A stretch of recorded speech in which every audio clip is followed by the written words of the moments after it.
Welcome to the No Dunks Podcast. It's Wednesday, October 15th, 2025. We are less than 1 week away from the start of the NBA season. I'm Jay Skeets here in the Classic Factory, and alongside me, as always, Tass Mellis. Podcast listeners, this is for you. Next to him, it's my top shot hot boy, Trey Kirby. Ayo. Ayo. And over yonder, making the magic happen, super producer JD. Hello. Oh, there he is. Yeah, right to your camera. Great switches. We're going to have a great show today. Thanks for joining us. Hit the like button, subscribe, podcast listeners, 5-star ratings and reviews. Today, we continue our NBA season preview series. We've made our over-under predictions. We've drafted potential first-time All-Stars. We picked all the major award winners. And today, we rank all 30 teams across 5 tiers. Trey, our tiers, my man, what are they this year? Oh, our tiers, my man. Our top tier is the title contenders. That's followed by the final 4 flirts. Our playoff locks is the middle tier. Play-in hopefuls is the 4th tier, and down at the bottom, we don't know who's going to be the number 1 draft pick this year. There's a few guys who are in the mix. So we're just calling them the Nut Dusters. Oh, right. Because these are potential entries in the Nut Dust Bowl once we get a little further into the season. Yeah, and for those that don't know, maybe new to the show this year, the Nut Dust Bowl is when we select each one of the crappiest teams in the league, and we basically have a race to the bottom, trying to avoid the worst of the worst. Because if you have that team, you got to do a shot glass of nut dust. Yeah, you do. We're saving it up the whole year this year. Okay. It's in my mind. We got nuts just flying out the cabinet back home. So I'm going to hang on to my dust for a full 6 months. We can maybe do like a full glass. I was going to say, should we crank it up a little bit? Up? Like the shot glass, dare I say, was almost too easy. Well, it's absolutely flavorful as well. Right. It is pure flavor. It's tasty. I had my worst nut experience since moving down to the South this past weekend. What happened? I had boiled peanuts. Not a fan. You don't like it. Oh. No, I thought I would. I thought I would. I thought I was putting it off for 12 years. I finally had them for the first time because I like nuts at a sporting game. Sure. I thought they'd be shelled. But instead, you gotta break into a hot, soft peanut shell, and then you taste a real soft peanut. And they don't taste like. They taste like peanuts, but it's just it's hard to get through. They can't be salted because they have the shell around them. There's not a lot of flavor, unlike a shotgun of nut dust. Yeah, that's kind of full of flavor. So maybe You know we who change loves it. I don't know. the boiled peanuts? Our guy Jared. Yeah, He's gonna be He's a good upset. old Southern boy. He's a good old Southern boy. That's the thing. He's the type of guy you're driving down some interstate or some like country road, and you're like, Oh, man. whoa, hold on, boiled peanuts. They're selling them on the side. Like he'll always pull over. That's why I get sucked in, I guess, too, because you just see them on every road. Yeah. Anything that's on the side of the road, you're like, that's probably good. Yeah. You know, which like, is how are they usually staying in sort of business? true. Yeah. Yeah, but I'm not a fan. They're weird. 200 proof moonshine on the side of one road. Not for me, but also you got to go through the actual shell with your fingers. Like it gets moist. I thought you ate the shell. That's what some people do, I think. Whoa. It's so soft. Some people do. Which I never find even thought about grosser. Yeah. Anyway, not a great experience. It's weird. I did it the opposite way. I went boiled peanuts within the first 2 months we were here. Right. And rarely have gone back. But I see him and I was like, maybe I should give him another chance. So maybe that's Not worth it, man. Bag of boiled peanuts instead of the Nut Dust Bowl? Got to eat the whole thing during a show? Something to think about. Maybe. Okay, let's get into it. We're going to try and do this under 90 minutes. We got all 30 teams to rank here. Yeah, right, he says. Okay. You never know. You never know. Some of these are easy. Yeah, exactly. Yeah, right. We don't need to spend a whole lot of time. We've talked about a lot of these. We talked about all these teams with the over-under predictions. So let's do it. The Atlanta Hawks. That's a tough one. This might last a while. Yeah, this one is actually an interesting one. But look, I think in general, we get a little lost in the sauce when it comes to the names of the tiers. Sure. Okay. It should just be 1, 2, 3, 4, 5. Don't worry so much about if it's a Final Four flirt versus a title contender. Is this a top tier team or is this a second tier team? We're talking about the Atlanta Hawks, 40-42 last season, 8th in the Eastern Conference. They added Kristaps Porzingis, Nickeil Alexander-Walker, Luke Kennard, and they're hoping Jalen Johnson stays healthy. Yeah. What do we think? They're a playoff lock. They're a playoff lock. I can't go higher. Oh, you can't go higher. The question is between tier 3 and tier 4, if you want to call them that, Trey. It's a playoff lock or a play-in hopeful. If this is not a playoff lock, then this is the last year we see Trae Young with the Atlanta Hawks. Book it. Okay. If they are you not should make the playoffs. a top 16, exactly, or at least maybe even coming through the play-in, they should not even be in the play-in. Is my point. They should be in the top 6, be in there, because this is like, at least on paper, the best squad they've put around Trae Young, the most surrounding two-way talent, no doubt. There are expectations now, and those expectations are to get into the top 6, and I actually think they will. So that's where I put them in tier 3 here in the playoff lock. I think we know that there are going to be 4 teams that are higher than them in the Eastern Conference. And so it's bordering on a situation where they drop below the top 6. I think it could be that. This is the Hawks we're talking about. It's more likely they'll be 41 and 41. I guess that would be an But I am improvement. saying, I'm like doubling down. It has to be a playoff lock. They have to be, or they have to pivot from the Trae Young experience, in my opinion. Yeah, there's a reason to be hopeful with a bunch of these guys, as you mentioned, Trae, Jalen Johnson. Man, that guy is friggin' awesome in preseason. That guy is taking boards down from the defensive end and taking it all the way to the other end. So there's lots of good reasons to be excited about this team. But we shall see. So we can throw them in a playoff lock.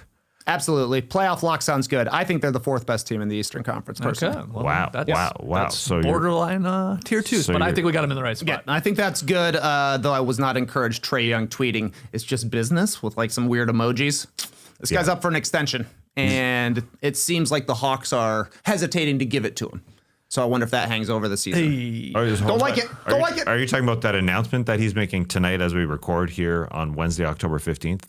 That thing? He's making an announcement sitting across from Adam Lefkoe. Yeah, I saw that. But no, he tweeted, it's just business, like a little ... then some worrying emojis. What the I would hell say. are you talking about? Well, it might be tied to that. It might be tied to what he's announcing with Adam Lefkoe. Well, what's he That- announcing? I don't know. It looks like a LeBron Hennessy, basically. fuck. It's some sort of ad, is what it feels like. What else would it be? He also just did a song with Quavo and 2 Chainz or something I like think that. so. Maybe, I don't know. But you're saying if World they're premiere? a top 4 lock, then you're saying they're above. I think Cleveland Knicks, Cavs, and Orlando. Magic. And then So I you're think- saying they're above Detroit. Bucks. I think so. Yeah. Yeah. Stuff like that. We'll see. We'll see. Next team up for grabs, the Boston Celtics. Last year they went 61-21, finished second in the Eastern Conference, but they got a lot of guys who are not playing for the team this year. Jason Tatum, question mark, but at least not starting the season. Maybe he comes back towards the end. Kristaps Porzingis, Drew Holiday, Al Horford, Luke Cornett, all gone. Anthony Simons is in. Chris Boucher is in. Their coaches just beat their media 57-4 in a 12-minute game. So saw I don't know that. if that's going to influence your decision, but if it comes down to it, they got some players there on the coaching staff. How much did you read into that? I read every article I could and watched every clip I could. Yeah, so you'll know it was supposed to be just a media run, right? Yeah. At first, Yep. and then Missoula's like, "F that, You're playing us. You're playing us. Let's go. We're gonna beat your ass," which they of course And did. they full court pressed for 12 straight minutes. Missoula, you sicko! It was 57-4 in 12 minutes. Holy Yeah. crap! Well, I mean, respect to the 1 or 2 people that scored 4 Yeah, points. 2 I guess. layups were made. Oh, okay. I saw Noah They beat the Dalzell. press, did they? Yeah, I don't know what happened. Maybe it was a transition sort of thing, but Noah Dalzell over at Celtic Blog was like, I was happy to get a rebound. And these are like, yeah, I mean, Joe Mazzulla played D1 basketball, you know, Yeah. but Oh, yeah. years ago. There's Phil Pressey was like a cup of coffee guy in Yeah. the NBA. He's around for a little bit. He's on the team. God Shamgod Jr. was playing for the team. There's other D1 guys, so a lot of skills on the They're hitting Celtics. like mid-court shots. Yeah. Yeah, that was pretty cool. Yeah, they destroyed him.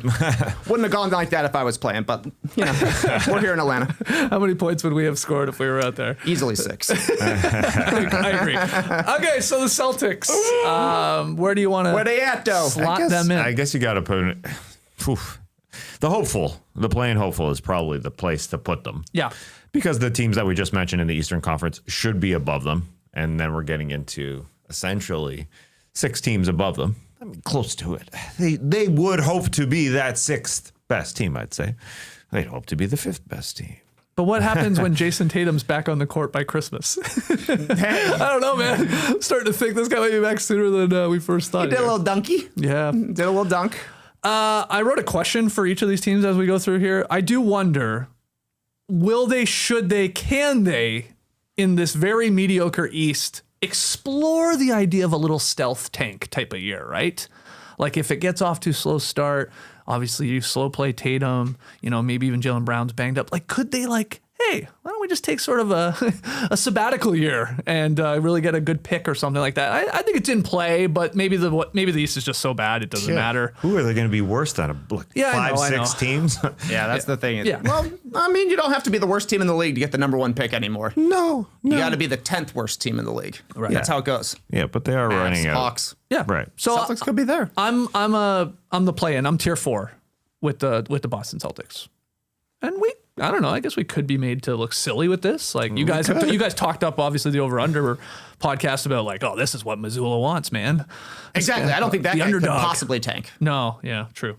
True. But you're fine with that spot. Yeah, I think that's good. They'll probably be near the top of that tier, and I know we put them in order, sort of. So yeah. Yeah, exactly. Like it wouldn't be surprising if they're the 7th seed, and that's a good season for a team that lost 1, 2, 3, 4, 5 of their top 8 guys going into this season. Pretty weird. They're going to be weird to see. Simon's going to be on the team in February. Who knows? Yeah. Is Chris Boucher going to be starting for this team? Yeah, but at the same time, we talk about an all-NBA guy on this team and 2 other guys that were all-star talks that we had conversations about with Derek White and Payton Pritchard. I mean, they got talent. I'm more hopeful. I think they should. I wouldn't be surprised if they're 6th, but it would be easy if they were 8th. Yeah. Right up in there. Up next, the Brooklyn Nets. Told you guys before the show when I was going through these alphabetically in my head just to test my steel trap of a brain. Brooklyn Nets, 3rd team on the list, and I forgot them right away. Oh, wow. Right away. Yeah, right away. 26 and 56. It goes A from and then Boston B. to Charlotte. yeah. There's only one team with a B. No, the Brooklyn Nets, 26 and 56 last year, 12th in the Eastern Conference. Kevin Aquino over on Twitter changed the way I think about this team because he called Michael Porter Jr. Michael Peanut Jr. I know. Because this is a nut dust team. The Brooklyn Nuts. It's too good. I mean, it's so good. We are obviously slotting them into the last tier. They are the nut dusting teams of all nut dusting teams. You think Cashew Thomas works? I was trying to think of other nuts. Other nut references here. I wrote my question for the Nets is Agor Demon, Agor Pecan. No, that's not good. Acorn Demon. Acorn. That's not bad. That's a nut. I thought you said that. I was like, that's good. Yeah, that's the way it came out. That's the way my brain formulated that, I guess. We put them in the last tier. Like there is talent still on this team. There is Michael Peanut Jr., which man, that might stick. That is good. Nick Claxton, obviously Cam Thomas, decent fringe guys, right? And Haywood Highsmith, Terrence Mann, Noah Clowney.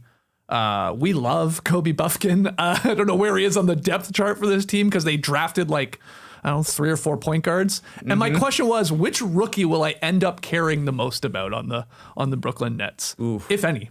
I'm not sure. I think it's Ben Suraf. Maybe. He's good. Okay, maybe it's him. I'm a Danny Wolf guy myself. The Wolf Man. Sure, it could be Igor for sure. Yeah, we Nolan, I guess. We worked out with Tyson Etienne, who's a 2-way guy. I don't know if he's going to play a lot for the Brooklyn Nets, but he's there. So we have a personal connection there. They got a lot of Skyhawks personnel on this team. Right. Is that good? No, I'm sorry. I don't think so either. So they're at the bottom. All right, the Charlotte Hornets. They were 19 and 63 last year, 14th in the Eastern Conference. Only 47 games for LaMelo Ball, 27 for Brandon Miller.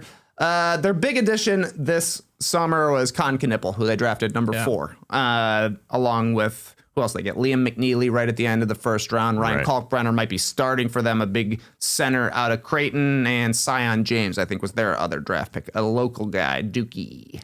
Where do we think the Charlotte Hornets are going to be? You want to risk it and put them in the play-in hopefuls is kind of the question. Yeah, it's that or the bottom tier. I think I'm bottom tier. Team bottom tier, excuse me. In the East, it's hard to keep them out of the play-in hopefuls, but that's exactly what they are. It's a whole section of optimism. I don't think they'll get there by their history, but they made all those picks, as you said, to hope that they play a little defense. It's really kind of up to, I think, the vets that they got to tap in to LaMelo Ball to get him there, and Colin Sexton and Grant Williams to change the man, Spencer Dinwiddie around him. Really, that's what they're there for. Will they tap into LaMelo and get him into a different version of this, a different tier of this conversation, a different version of this team? Can they just be a hopeful?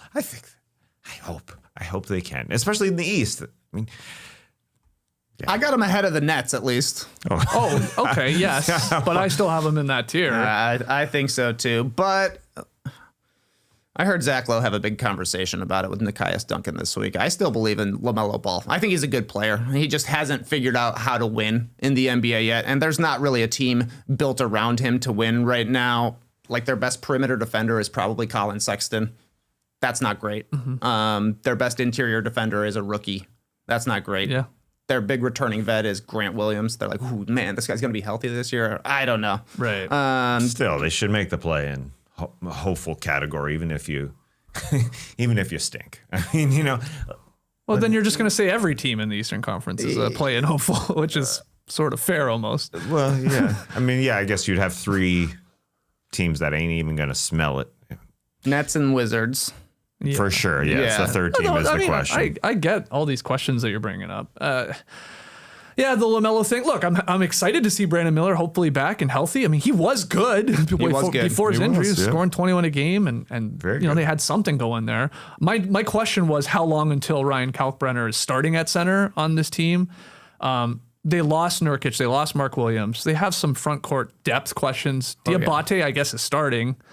But Kalkbrenner is a 5-year college veteran. Like, he was named Defensive Player of the Year by the coaches. I was impressed when I saw him, obviously, in summer league. Multiple times, I think, right? He's like maybe, a 4-time Defensive Player of the Year or something like that. He's looked solid in starting preseason. by November. Yeah, he should. Yeah. Yep.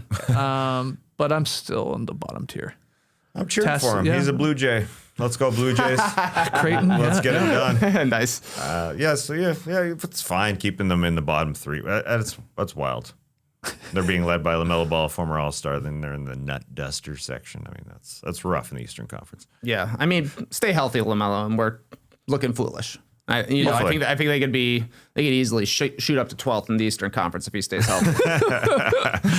Chicago Bulls. I mean, title contenders. I'm thinking. 10th seed contenders. 39-43 last year. 9th in the Eastern Conference. Lonzo Ball. See you later. Isaac Okoro. Year here. They signed Josh Giddey to a 4-year, $100 million deal. Yep. Montes Buzelis is the star of the preseason so far. Yeah. They are the very last team in the play-in hopefuls here. I mean, they have to be. That's where they go. Yeah. That is where they go. That's where they live. But last, they can't even bump somebody in the play-in hopeful ranking. I mean, there might be some Western Conference teams they're ahead of. I think they're better than the Kings. We'll see. Okay, we'll see. Well, we can throw them in that category. We'll see. They ain't going any higher. No. I still can't believe Tim Legler said he thinks they're 6th in the Eastern Conference. Prove me wrong. Wow, Legs likes them. Yeah, Legs likes them. My question was, will Kobe White be traded? And for who, if so? Because he's in the final year of that deal, which is pays him 12 to 13 million. He is underpaid. He's reportedly seeking, they all seek a $30 million per year sort of contract. That's what Giddey wanted. Obviously, came down a little bit, but could they move off of him? And you could see him being an enticing player for a franchise or two, for sure. So that's my question. You think he'll be moved? I think he could be, but I don't really trust the front office to make a good move. He should have been traded last year. They could have gotten a lot more for him when he had this year and then the ability to sign him afterwards. He's making what you said, $12 million? Yeah. You can't get a good player back from that. And it's probably not a high pick package as well for a guy who's never made an all-star team. He's deep into his career. He's a good player and he's gotten a lot better on the Bulls. So I think it's more likely that they end up keeping him around because he's a nice fit next to Giddey. They need somebody who can actually shoot the ball from outside, and Kobe can. He can. I'm glad you brought up he's sort of been there for a while. He's going into his 7th season as a Chicago Bull. I was I had to triple check that. I was like, really? It just feels like still a young guy to me. Maybe it's the way he plays. And I guess he's been sort of forgotten a little bit in the Bulls, just continually being mediocre. And, we're not getting playoff moments, of course, from Kobe White. So I don't know. Yeah, will he be traded or not? Let's hear your trade predictions with Kobe if he is. All right, our first top tier potential here. The Cleveland Cavaliers, 64-18 last season, first in the Eastern Conference. Ty Jerome is gone, but they're going to get a full season from DeAndre Hunter. Currently, Darius Garland and Max Strus banged up to start the season. Where do we like the Cavs? Well, I'll tell you right now, FanDuel has the Cavs at plus 650 to win the NBA championship. And that's second behind, obviously, the Oklahoma City Thunder at plus 200. As the odds. Second right now. Thunder, Cavs, Nuggets, and Knicks, top 4 in terms of odds. to win the whole thing. Sounds like a gambling idea. Because it's just basically they're It's a the gambling highest website. Well, they're the highest Eastern Conference team. You would think, yeah. and I think that's why everyone, like Trey, was just reluctant to say second over like a Denver Nuggets or a Houston. It's the top team in the East. Basically, is what it is after seeing what they did last year in the regular season. Are they the second biggest favorite to win the championship? No, I don't think they are. But it's just everybody who gambles, everybody who bets has got to take an Eastern Conference team higher than now. It's the Pacers just took the Thunder to 7 games. I mean, so what do you mean? Damn close. Well, the point is some Eastern Conference representative is going to be there. A lot of people are thinking it's the Cavs or the Knicks. And you just got to win 4 out of 7 is my point. Like that's when you get there. I wouldn't do it either. I agree. You're saying that you would have like 4 teams above them in the Western Conference. Yeah, I'm just thinking against any Eastern Conference That's what team. the line makers have to do. They say that one. But I am surprised that the Knicks are not higher. Yeah. They're like, okay, that's a little interesting. They're plus 1,300 to the plus 650 I said of the Cavs. Wow. So that is a little shocking. It is shocking. All we get to with the Cavs is we know they're going to be an awesome regular season team. We're probably putting them, as we're saying here, in a title contending position. But are their players good enough come the playoffs, like to level up and stay healthy and all that and win 4 series in a row? Mm-hmm. I mean, we don't know. We haven't seen it. It's never even 3 in a row at this point. I got my eyes on you, Darius Garland. Yeah. He's the big question mark for me that could maybe take them over the top. He was a great clutch player last year, but in the past 2 postseasons, he's been banged up or underperformed. Maybe they go hand in hand come playoff time. They need him to be awesome. They need Jared Allen to show up for these playoff games as well. At the very least, though, they're the second best team in the Eastern Conference. No so I think that question. makes them a title contender. I think so too. Yeah, if you get to the finals, you're a title contender, I suppose. I think a lot of it is on Evan Mobley, making it his fourth quarter more so than just being a predictable guard play on that team over and over again when it comes to crunch time. But getting there far healthier is important. So it is a lot on Darius Garland's shoulders, even a little on Jared Allen to get Donovan Mitchell there. We're at a point where he doesn't have to freaking carry the team. So we shall see. And I mean, this could be another massive year in the growth of Evan Mobley. Like John Hollinger has Mobley as like the 7th best guy in the league, potentially, like very high. Maybe too high for some. Like he has him above Donovan Mitchell, above Jalen Brunson.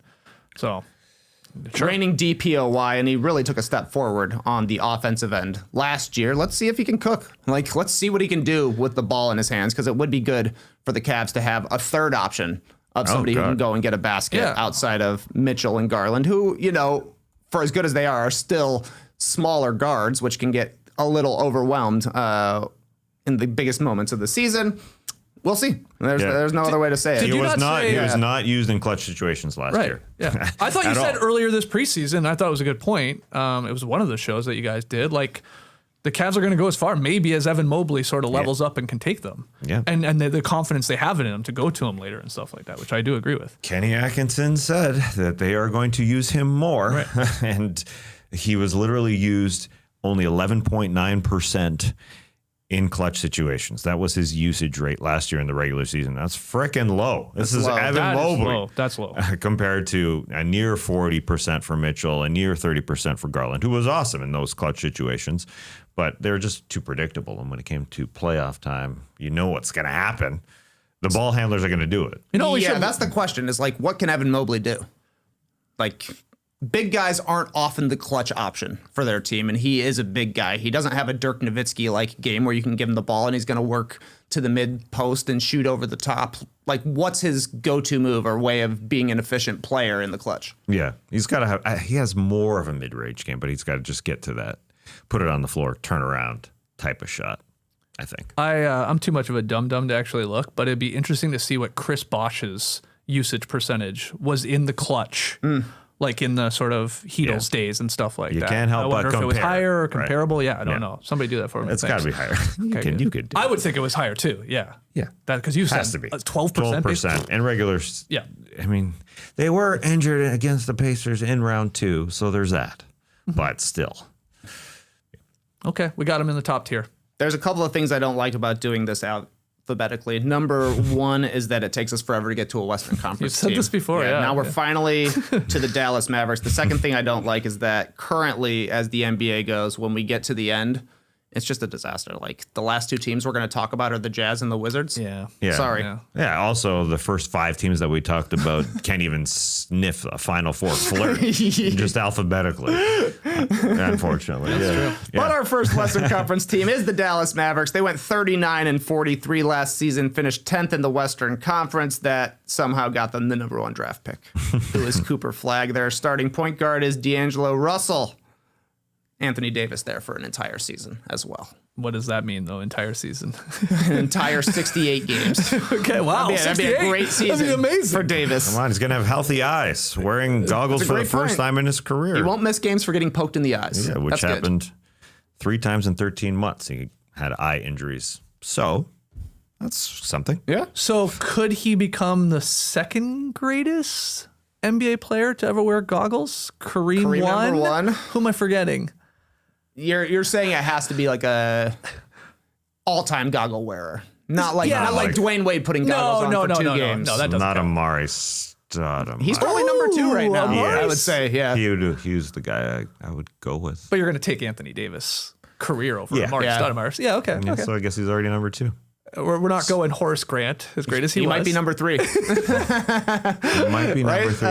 Kurt Rambis, how does he factor in? Actual glasses. Antoine Carr, no sir. Right, good. Big dog himself.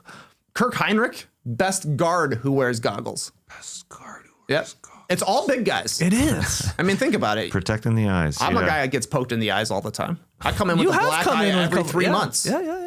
Just what happens when you're a big guy. A big boy grilling on the roof. You guys like that video? I never see a big boy grill on the roof. Yeah, I love that one. I think about that song every single day. Every single day. Sometimes when I'm going to bed, I never see a big boy grill on the roof. That's the one where they come out on out of the window. bopping with the thing. Yeah. I love that. It's so funny. I haven't watched that in a while. It's so good. The Dallas. Dallas Mavericks. though. Where do they go? Where do these big boys go?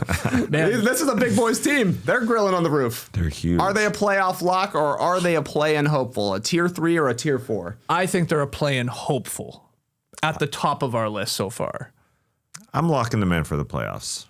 Wow. I know. This it's is what, high, yeah, but we disagreed on this one in the over-under prediction podcast. Like I was more, it's tough you know, being in the hesitant West, there's for for sure. them to be a It's finer team, yeah. tough being a top 6 team in the West. I'm comfortable putting them there. I can understand why they'd be a hopeful, but there are literally, when I look at it, are there 6 better teams? I mean, it's arguable for sure. this is a big team, man. This is a big team, but they're also a pretty deep team outside of the guard position. I'm like, they have so many good 3, 4, and 5 players. I think Cooper is going to be awesome. They're probably, realistically, when you're looking at the Western Conference, they're like anywhere from 5 to 9. Yeah. Yes. Which will probably be separated by like 4 game. wins or Yeah. maybe Yeah. 2 games. Who knows? Right. So, So I'm happy to put him as a playoff lock here. Whoa. I think Anthony Davis is awesome. A little underrated he is. Well, he's by great when everybody he's out except there. for Nico Harrison.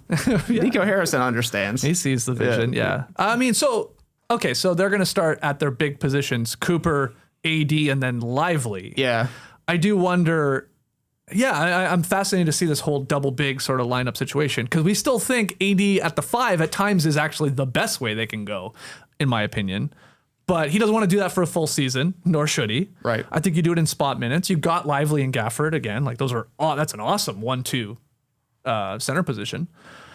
But how will Kidd sort of manage this at the end of games is what I'm getting at. Because AD at 5 is probably still the best.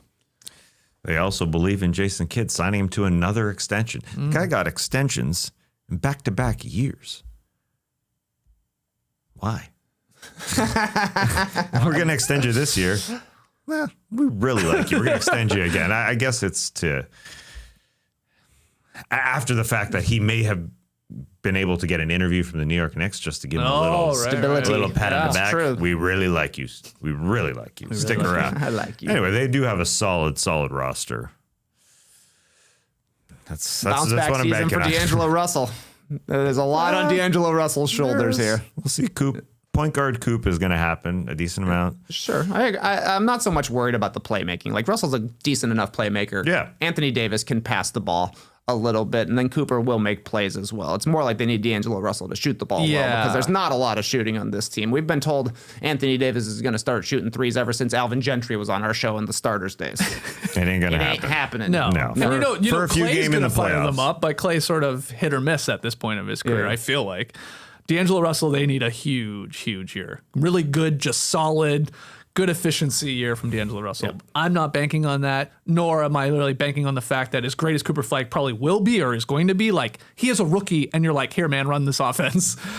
Okay. That usually doesn't translate to a lot of wins in the NBA for a rook to take over like that immediately, but you guys got him as playoff locks. Yeah. I'm outvoted. That's fine. We will see him in. We'll see Max Christie out there to help out. I mean, they got off the ball guys. I think there's some shooting along with Clay. They've got so many weapons. Anthony Davis in the bubble is what I was researching. That was his 3-point peak, right?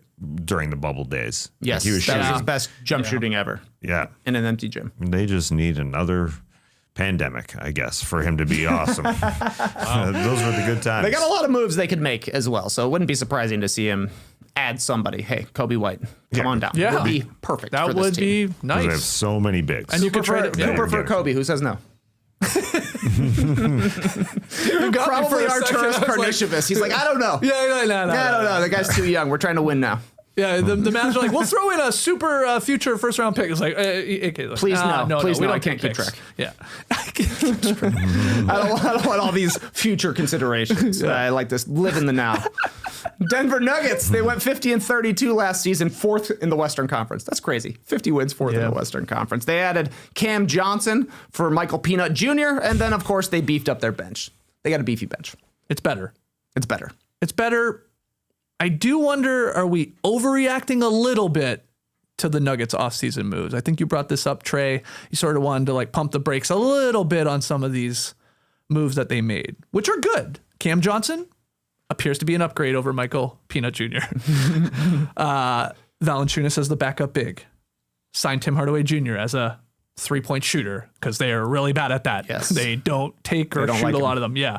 Re-signed former wing Bruce Brown, who was complete garbage after he left Denver. So we're just like thinking, oh, he's back with Jokic. He's going to be good again. Maybe that's the case.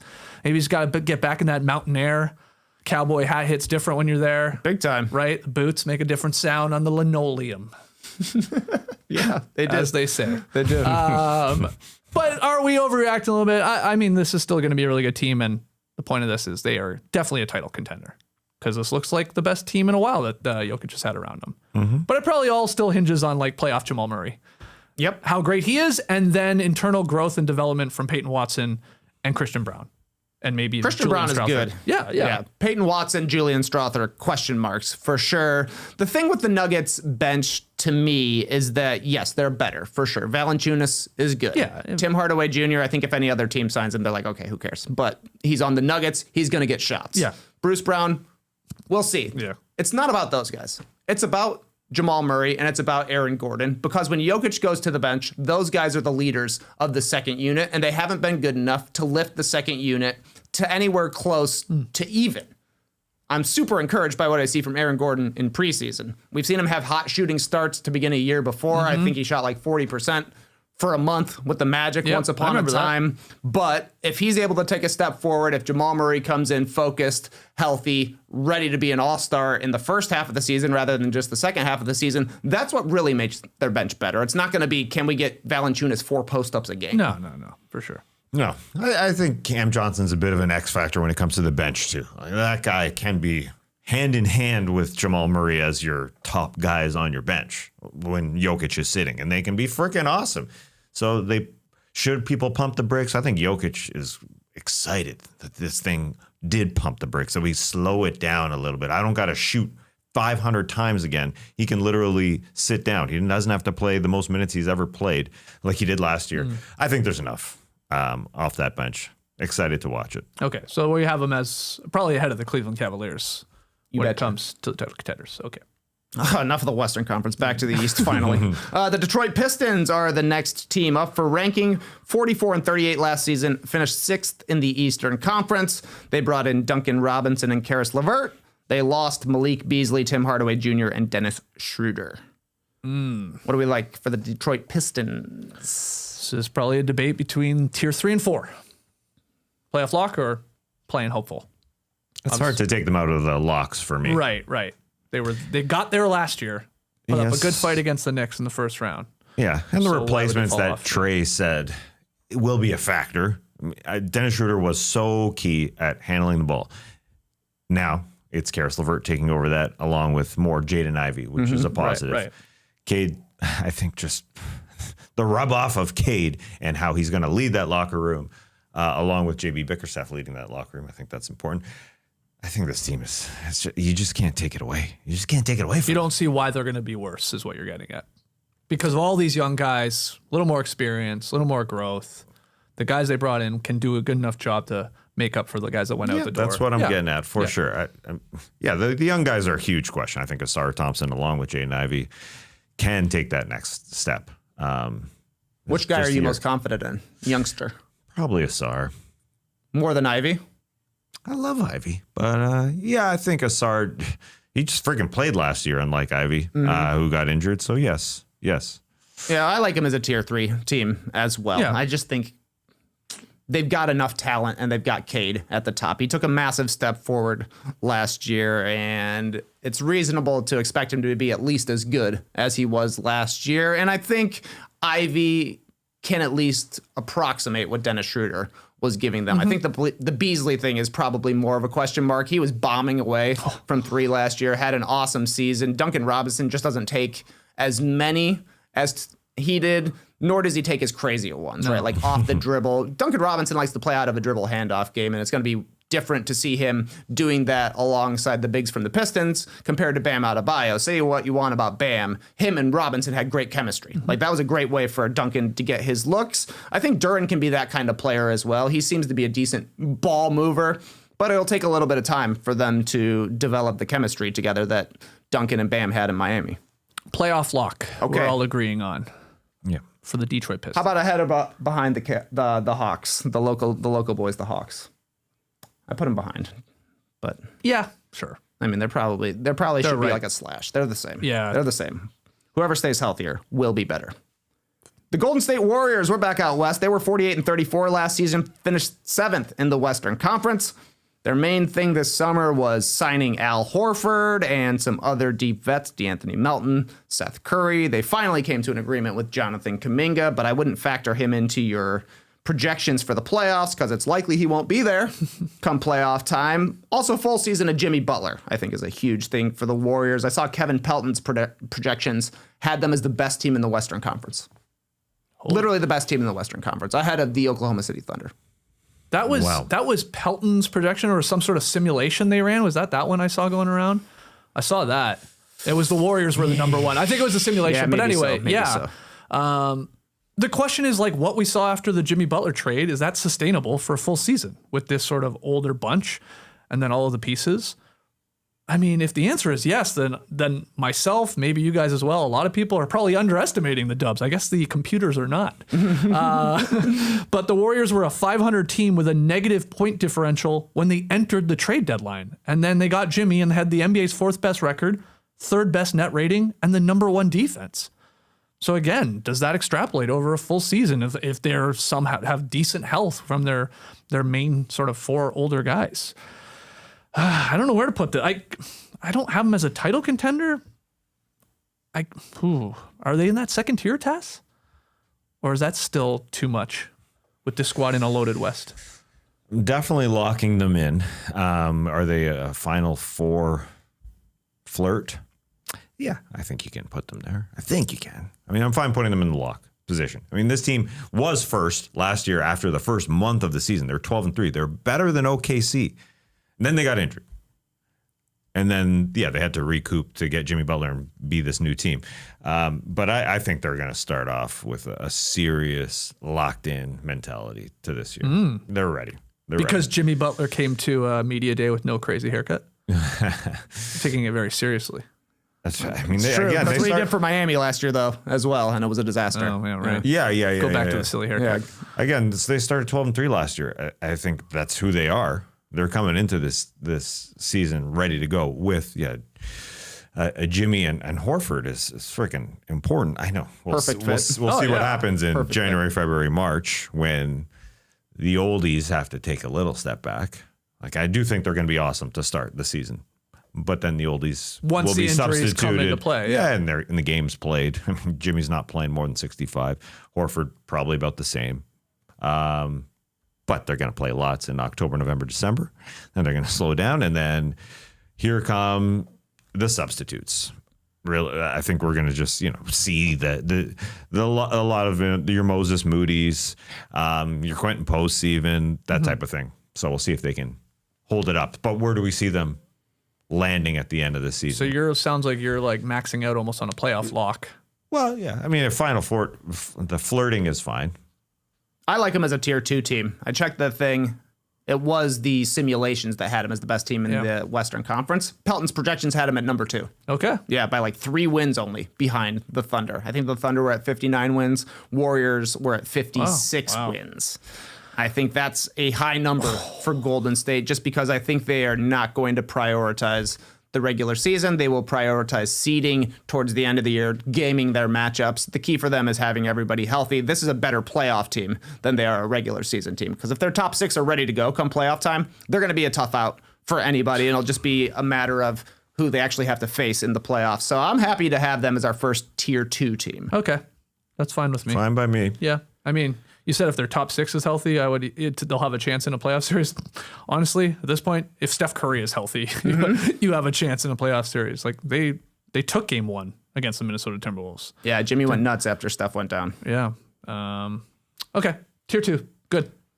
Here's a team that's probably been downgraded due to the circumstances of the preseason. The Houston Rockets finished 52-30 last year, second in the Western Conference. They did lose to the Warriors in the first round of the playoffs. They added a guy by the name of Kevin Durant to the team. Also, Dorian Finney-Smith and Clint Capella. See you later, Dylan Brooks. See you later, Jalen Green. And unfortunately, see you next season, Fred VanVleet is what it's sounding like after the injury during a workout during the preseason here. But obviously still so young. A lot of their guys still good. They could get better in Şengün and Eason and Jabari Smith Jr. and who knows with Reed Shepherd. Amen Thompson, everybody is pumped about. Maybe he flirts with an all-star season. So still a damn good team. Yeah. Is Durant the right guy to lift this Rockets team to sort of a championship contender status? I think is what we're getting at here. I would put them in tier 2. I don't think they're winning a title this year. But they're flirting on being close to the title. Yeah. Yeah. If everything goes right. It's a lot to go right if you don't have a lead guard. Hey, man. You love Freddie. So do I. Yeah. Who is handling the ball? Who's starting their possessions? I mean, I think that is a fair question. Sure. It's either Amen Thompson or it's Reed Shepherd given an opportunity, or hello, Aaron Holiday, more minutes for him. Yeah, it's a fair point. Yeah, Amen Thompson's got a lot on his shoulders, not being a ball handler really, and now having to initiate an offense. I find locking them in as a playoff team, it's just hard to put into that Final Four flirts. Obviously, they got the talent. When you say all the names, for sure, they're going to have to make a move, I do think, to have somebody starting offenses, starting sets, and all that.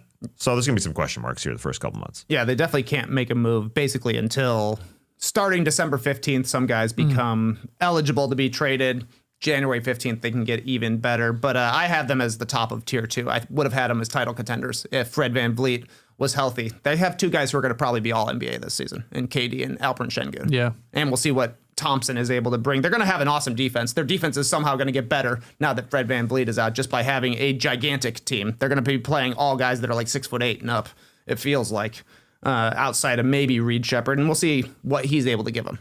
Not a lot of expectations for him, but a lot of pressure, I think, for Reed Shepherd. The one concern you brought up on a previous podcast is like, who is shooting 3-pointers and hitting 3-pointers on this team? Because they had so many threes made and taken going out this offseason with the Fred VanVleet injury and then Dylan Brooks and Jalen Green. Like it was what'd you say? It was like 33s attempted or something. That's a lot, yeah. Yeah. So I mean, Green was like 11 a game or something like that. It's a huge vacuum to fill. And that's not on Ben Thompson ain't going to be doing that. Even Kevin Durant doesn't take a ton of 3-pointers. So we'll see. But okay, you got him as a playoff, the second tier. I like it. Okay. I'm fine with that. All right. Sorry, Tass, you're outvoted on that one. Yeah, that's fine. That's fine. I'm surprised you're down on him. You're usually a guy that loves a defensive team. Yeah, they should be awesome. Even if they lose, some sort of their mentality, their charisma on the defensive end with Dylan Brooks. Like he'll be replaced. Dorian Finney-Smith is injured to start the season, but Tari Eason is freaking awesome. So yeah, I love my defense, but when we're talking at the end, when we're talking playoff series, that's the worrisome part here. To win 2 series without a freaking point guard, really, no disrespect to Reed. Hopefully you're great. Hopefully Aaron Holiday, somebody takes that role, but it's likely not going to be Aaron Holiday. I don't know. Maybe there is a trade though. Yeah. Yes. We're talking about Kobe White for Amen Thompson. Who says no? The Rockets, probably. Yeah, of course they do. Of course they do. Kobe White would be a perfect fit for this team. Just saying. The Indiana Pacers, 50-32 last season. They finished 4th in the Eastern Conference, went to Game 7 of the NBA Finals, but Tyrese Halliburton tore his Achilles. He's out for the season. Miles Turner is gone, and Jay Huff is in. Pacers, weird team to figure out. Absolutely. Yeah, playing hopeful. I think so. Is a fantastic goal, honestly, with no Halliburton. Nembhard, I'm excited to see. Like, can he sort of make a bit of a jump as a facilitator and really leading the show there? He looked awesome in the playoffs. It's a different beast to sort of do it over 82 games.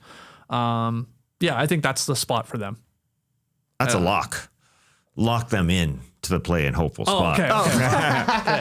Don't lock a playoff lock, unfortunately, for the Pacers. Are you putting them above the Celtics or Bulls?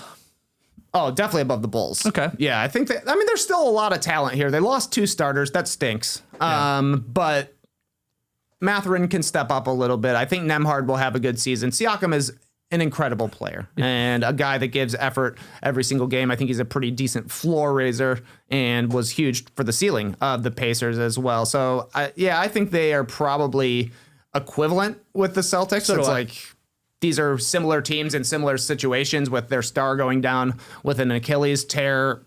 They're probably separated by a game or 2 in the Eastern Conference and, ahead of the Bulls for sure. Yeah. And they're similar in that they can be a team that friggin' works defensively. And so they'll be there. Pascal Siakam, literally the most underrated and least talked about player in the history of the NBA. Even if we history of the NBA. I mean, it just feels like every day. Every single show out there will just skip over him. Yeah. We're all. It was nice to see him get a little love with their miraculous sort of Cinderella run there. Yeah. Through the postseason. That was nice to see as obviously a longtime Siakam fan and well-deserved. But when it comes to the regular season, no one ain't talking about Pascal Siakam. Nah, I think we were very few amongst the national media who had Siakam as an all-star last year. And he had a better first half of the season than Halliburton did. Mm-hmm. Right. But we were right. And then he had that cool dunk in Game 6. People will already forget that dunk. Yeah, Tess already did. Yeah, well, I'm just kidding. I'm sure people did. The LA Clippers were back out west, 50-32 last season. They finished 5th. They brought in Bradley Beal, John Collins, and Brook Lopez. Might be the deepest team in the league, which is good because they got a lot of old guys. They have a lot of old. They're the oldest team ever. Yeah, I think that has been established. Yep. I think Tom Haberstroh crunched the numbers on it by average age, so it's old. And that's my question is like, how can Ty Lue or how will he manage the minutes of this very veteran squad? Their second unit, like you said, Trey, is like, it could be CP3, Chris Dunn, Bogdanovich, Derek Jones Jr., and Brook Lopez. Like that's a pretty good lineup for a second unit. So it should give them a very high regular season floor. But I don't know. Then we get into the postseason and how they match up. You got a healthy Kawhi coming in here. That's something too. What did he play? Like 37 games last year, and they still won 50 games because of Harden and Zubats and Norm Powell when he was on the team. So I don't know. It's a tough one for me to figure out. Yeah, Where do you put 'em? this team has aspiration, no doubt. But I'm not. I mean, the average age for the guys that they play is 33 years old. That's still old. The That is average so age old. of their main 11 guys, there's a lot of them. There's 11 of them. It's 33 years old. Do they have the most All-Star games ever on their roster? It sure feels that way. I know there's guys, there's players who've made more All-Star games when you get into LeBron's and all those, but because they've got a Chris Paul and a Harden and a Kawhi, now we're dropping down, but there's so many. So I don't know. I didn't do the math on that one, but it feels like it's one of those teams that can, there's such a range as to what this team can achieve. So I can't lock them in myself. But As a they're top so or as a top 2-tier team. I can't even playoff lock them. Whoa. Whoa, really? I thought I was the Clipper hater on this show. I just can't lock them, even though they're that freaking good. I mean, what happened to them last year? It was I know they had a winning They won season. games. 50 games. I know, but they had a guy in Kawhi who played a bunch. 37 games. He didn't play. Yeah, though. well, he played January to April. That's a lot. But he's coming in healthy. I mean, He is. that's a big case He for is. them being good and better, maybe. But they're a freaking year older. So you would have them every behind the man- Mavericks. I would. I know. I wouldn't. Interesting.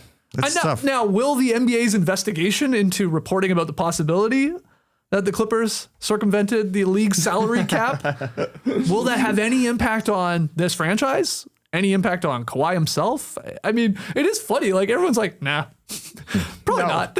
No, they asked him about it. He's like, yeah, they owe me money. He doesn't care.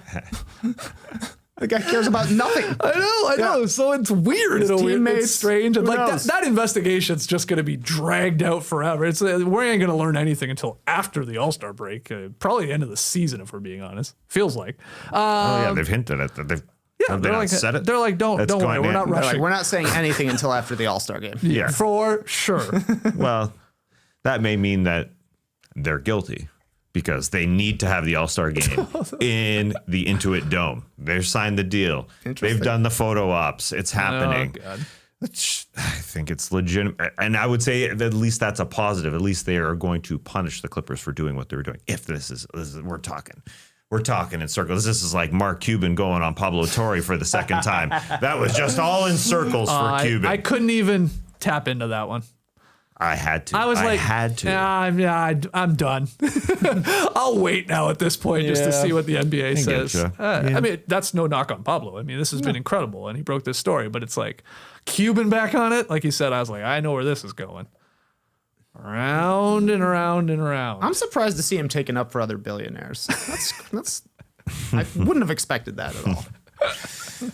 I did like when he was pressed a little bit on, hey, did you do any shady shit with Dirk? And then Pablo, took his side because he's like, no. And then they sort of had the receipts that he probably didn't. It wasn't that much money he put into Dirk's, $100,000 a year for 10 years. Yeah. $1 million. That ain't nothing. Yeah, that's nothing. So That's anyway, like one tree.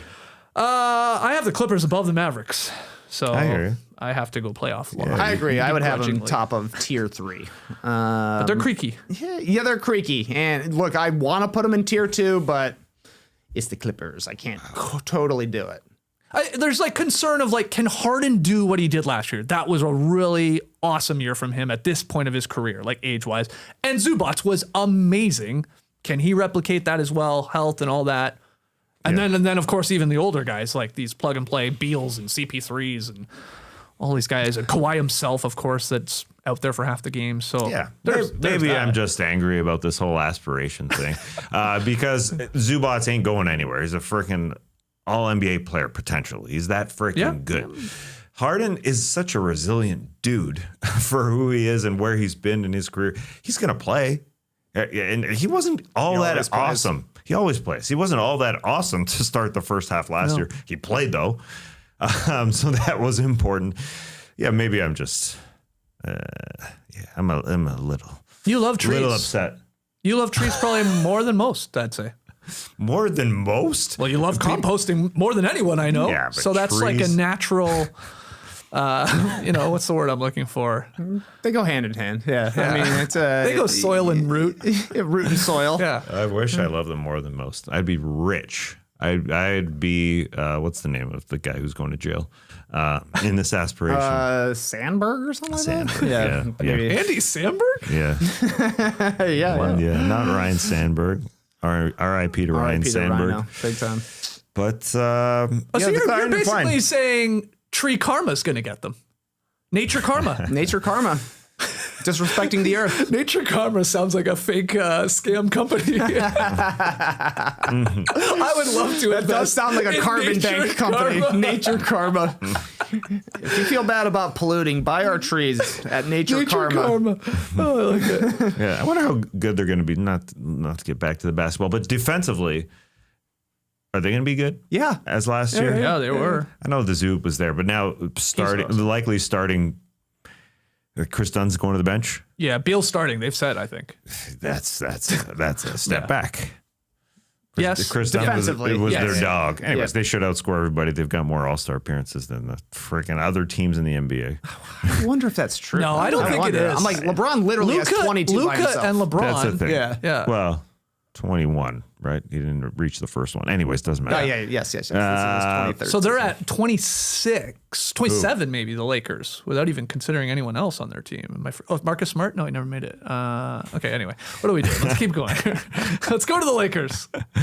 Okay, let's go to the Lakers. 50-32, third in the Western Conference last season. After the Luka Doncic trade, they got DeAndre Ayton in town. Jake LaRavia is here. Marcus Smart as well. Biggest loss, I think, was Dorian Finney-Smith. And as we've mentioned before, they got a guy named Augustus Hoop playing on their team. Augustus Hoop. Oh, wow, that's what it's now Somebody morphed suggested into. that That's was pretty good, yeah. Is the defense good enough to compete night in, night out in the loaded Western Conference? That's my only question mark. Like, Luke and LeBron are not dominant two-way players, especially LeBron at this point of his career, his age. Their third best player, Austin Reeves, is not a stopper by any means. DeAndre Ayton, their center, not a defensive juggernaut.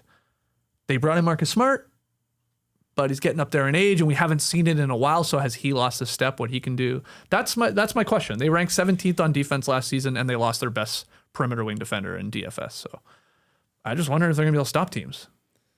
Point of attack is going to be a disaster for the Lakers. They might have to start Marcus Smart and hope he can throw it back, because I don't know who else on this team can really guard on the perimeter and do anything behind the arc, because that's the question. For them, finding that fifth starter, I think, because like Jared Vanderbilt, probably their best point of attack guy. Yeah. But you don't count on him making a jump shot. No. But that's okay, because you're playing with Luka, and he's going to take every jump shot. He's going to take a lot of them. I'm buying into Jared Vanderbilt being healthy and being out there on the point of attack. I'm buying into Marcus Smart and being a little bit of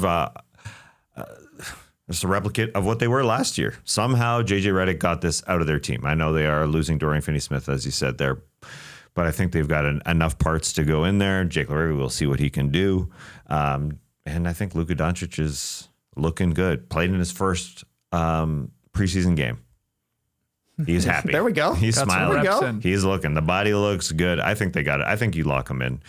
JJ Redick. Oh, again, I thought you were going to say there must be a Final Four flirt. You have Luka winning MVP. That's your prediction. So you got to be a really good team probably to get MVP consideration in this league. Yeah. But it could be a 51, 52 win team. Anyway. Okay. This West is freaking tough. They're definitely they're locked for me, which I think is a good season for them, really. Okay. Where did you say? I'm playoff lock. I'll go playoff lock. Okay. Yeah, I think they're in that tier. I mean, we might at the end have too many just Western Conference teams at some point. You're right. It's going to be a mess. It's going to be a big old glob in the middle, for sure. Yeah. In the standings, yes. Hollinger brought up a fun point about the Lakers. Could they make an in-season deal? Because they have expiring deals for Maxi Kleber, Rui Hachimura, your guy, Gabe Vincent. I don't know if he's still your guy. I think he might be. Yeah, he's my friend. And would you be able to return up to $40 million? They would be able to return up into $40 million in salary, staying under the first apron. They have a tradable 2031 first-round pick as a little bit of bait, too.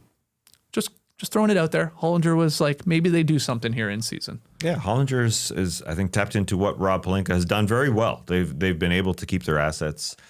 And, yes, I think they are always ready to make the trade. Yeah, the question is the whole LeBron thing. Oh, Will he you think LeBron is like pouting right now? No. Why do you say that? The sciatica? It's fake. Oh. Oh, my sciatica. Oh, my sciatica. Oh, my sciatica. It's in my heart now. People are saying he's like, I don't know. Pissed off. I mean, it's Kendrick Perkins who said this. I saw it going around too. I forget who it was. This guy's pretending he has sciatica because they're focused on Luka Because being of the the guy. whole- His team anymore. Yeah, the extension and all that stuff. Yeah. No, Okay. I don't think so. I can't buy into that. I have think to their ask team the is good hard-hitting enough. questions, Yeah, yeah. that's a good one. Yeah. The Memphis Grizzlies finished 48-34 last season, 8th in the Western Conference. They traded Desmond Bane and got Kentavious Caldwell-Pope back. They also added Ty Jerome and drafted Cedric Coward. Unfortunately for this team, their centers are all already hurt. Jaren Jackson Jr. back soonest. Zach Edey a little bit longer. Brandon Clark is out. They're probably starting Jock Landale to start the season here. So doesn't necessarily have anything to do once we get to the end of the season, but where are we putting the Grizzlies? This might look silly, but I have them quite low, playing hopeful. I don't have a good read on this team. I know the Hard to injuries figure come out, into yeah. play. Can John Morant be John Morant again? Because if John Morant and Jaren Jackson Jr. are playing, they just win a lot of regular season Yes, games. they do. Period. Because they're really good at finding sort of the guys around the margins to help them out. But how many games will they play? And again, all these injuries already, and just a loaded West. I have them lower, so I have them getting squeezed, I guess, sort of here down to the play-in hopeful. I do too. I wish I could lock them in, but with Jaren Jackson Jr.'s health, I think that's a big question. Combined with John Morant, who said he's going to play all 82 games on media day. That was his goal, anyways. But then he got injured. But he should be back. He's totally fine with his ankle injury. That being said, it's a question. Yeah. Again, in this Western Conference, I've got at least 7 teams over them, so I'm a hopeful for them. Okay. Yeah, they're probably top 6 if they play in the Eastern Conference, but they're in the Western Conference, which means they're likely in the 7 to 10 range. I'm happy with them as a play-in hopeful. They took an intentional step back. They said our team is too expensive right now, and that's why they traded Desmond Bane for some future pick consideration and Kentavious Caldwell-Pope, who they're hoping is like a decent replacement, right? And that his poor shooting season with the Magic changes, because they need somebody to shoot threes as well. I have hope for John Morant. I don't think he's going to be missing a ton of time with this ankle injury, and he looked a little bit unleashed when Isalo took over for Taylor Jenkins at the end of the season. His numbers were good Yeah. later in the season. Yeah, Totally. They gave him the ball way more instead of him playing off the ball. In theory, they've got their wings that they've finally been looking for. You mentioned KCP. Cedric Coward looks like a wing that could be that sort of guy that can basically be put on anyone, anytime, anywhere, along with Jalen Wells out there. There's hope for Gigi Jackson and Vince Williams. There's enough. There's enough of those guys, but this is the West, dude. This is the West, dude. It's tough. Get you a cowboy hat, Bruce Brown. This is the West, dude. All right, well, we're halfway through, I believe, ranking all these teams. So we'll get to the other 15 teams, but first, a quick break from our sponsor. Peloton is shaping the future of fitness with the brand new Peloton Cross Training Tread Plus, powered by Peloton IQ. I was already locked into my workouts like I am when I do a Rebecca Kennedy 45-minute strength. Her focus gets me focused. But this new product has got me even more intrigued because the new Peloton Cross Training Tread Plus is Peloton's most elevated equipment with real-time guidance and endless ways to move, alone or with your favorite instructors. It's cross-training reimagined with features designed to make your workout more personal. Peloton IQ provides intelligent strength coaching. It tracks your progress and suggests weights that challenge you so you can get stronger. And the new movement tracking camera allows Peloton IQ to count your reps and correct your form in real time, taking the guesswork out of your workout so you can train safer, lift smarter, and make every rep count. The new Tread Plus comes with a swivel screen, so you can go from running on the Tread Plus to strength training or yoga off it with one smooth spin of the swivel screen. No more straining to see a screen. It offers endless ways to train for a well-rounded routine. Peloton IQ creates a personal workout roadmap with weekly recommended classes led by instructors who match your mood, vibe, and personality. Becca, Jess S., and Adrian Dubb are my squad. With personalized plans, plus insights and guidance, Peloton IQ helps you unlock new breakthroughs. Peloton is built for breakthroughs. Let yourself run, lift, sculpt, push, and go. Explore the new Peloton Cross Training Tread Plus at onepeloton.com. love to see the stream team here live on YouTube chiming in every team we're going through, debating where they slide into our tiers. Oh, just like every squad, right? Like there were a lot of people agreeing with sort of where we had the Grizzlies despite having a good roster, but man, it's a loaded Western Conference. But I would like to see the likes go up. Too many people joining us live, too few thumbs up on the YouTube vid. So take a quick second, smash that. And let's keep going, Trey. I think we're like an hour and a bit in. We've done 15 teams. Let's see if we can beat but look, the Bill look how Simmons nice Sacramento. our bell curve distribution is here. This is looking good. It's looking great, man. Thicker in the middle. That's how we like it. The Miami Heat, 37-45 last season, 10th in the Eastern Conference. They brought in Norman Powell and Kaspris Yakachonis. Tyler Hero is injured right now, but kind of the same team as last season for the Miami Heat, outside of Norm, I would say. Yeah, sort of Norm in there right now for Tyler Hero, for sure. Tough one. Tough one. I know I'm a little higher on the Heat than maybe some are out there, but Are you locking them in the playoffs? that would be tough to It's do. sort of tough to do. Yeah, I do wonder. Like once Hero's back, like Bam, Tyler Hero, and Norman Powell. Is that the foundation of a competitive team, right? Competitive. Competitive, I would say yeah. competitive. And we went over like their brutal record in the clutch last year. Like it was just garbage. Like, does it just even out a little bit more? You pick up some more wins that way. Like, I think they're going to be around 500-ish, a little bit better. I had them as an over, one of my locks actually, which was I think in the high 30s. Were they? Yeah, they're over-unders in the high 30s. It was like 37 and a half, maybe. Yeah. So I have them as a 500 team, but they're going to need one of their like young guys to sort of pop here, be it Jovic or Jaquez, or I like Khalil Ware. He's looking good. Yeah, the Rook, like you said. So I guess they're probably still a play-in hopeful to me. Same with me. Top of the pops. Yeah. I mean, I want to get excited about them, but as you're sort of reluctant to say they're top three, is that a competitive I team? mean, when I say it out loud, I'm like, ugh. No love for Wiggins. No love for Andrew Wiggins. He's here. He Skipped gets looked him. over, Yeah. Their offense should take another step. It really should when Hero comes back with Norman Powell. They need a guy who can score the basketball. And he's been doing that in the preseason. Old Norm looks like old Norm in a good way. Like last year, that guy was leading the Clippers and scoring for a long time last season. They were good. But it's just hard to get them excited about them as a unit, especially with Hero out to start the season. So that 37.5 over-under number is pretty accurate for me, so I'm a hopeful. When you said old Norm, you reminded me of this photo I saw going around. You see this thing about the Cheers cast, their age on the show during the first season in the 80s. Norm was 34 years old. George Wendt. But to us as kids, it was like, didn't you think the it was oldest like, man alive. totally. Yeah. And like Sam was 35. Yeah. And it's pretty funny. I'm looking at it now. Yeah. Okay. Anyway, old Norm is still good. He's good. Old Norm. But not playoff lock. Like I do think the Hawks and the Magic and probably the Bucks I still rank them above the Heat. Yeah, last season's Heat, I just remember they blew so many fourth quarter leads, and every fourth quarter was a slog for them to get through, and it came down to, can Tyler Hero make a crazy shot? Yeah. So maybe they'll be a little bit better offensively. You have to assume Bam will have a better offensive season. Yeah, he was pretty brutal last year. Powell will help. He will. Feels weird to call him Powell.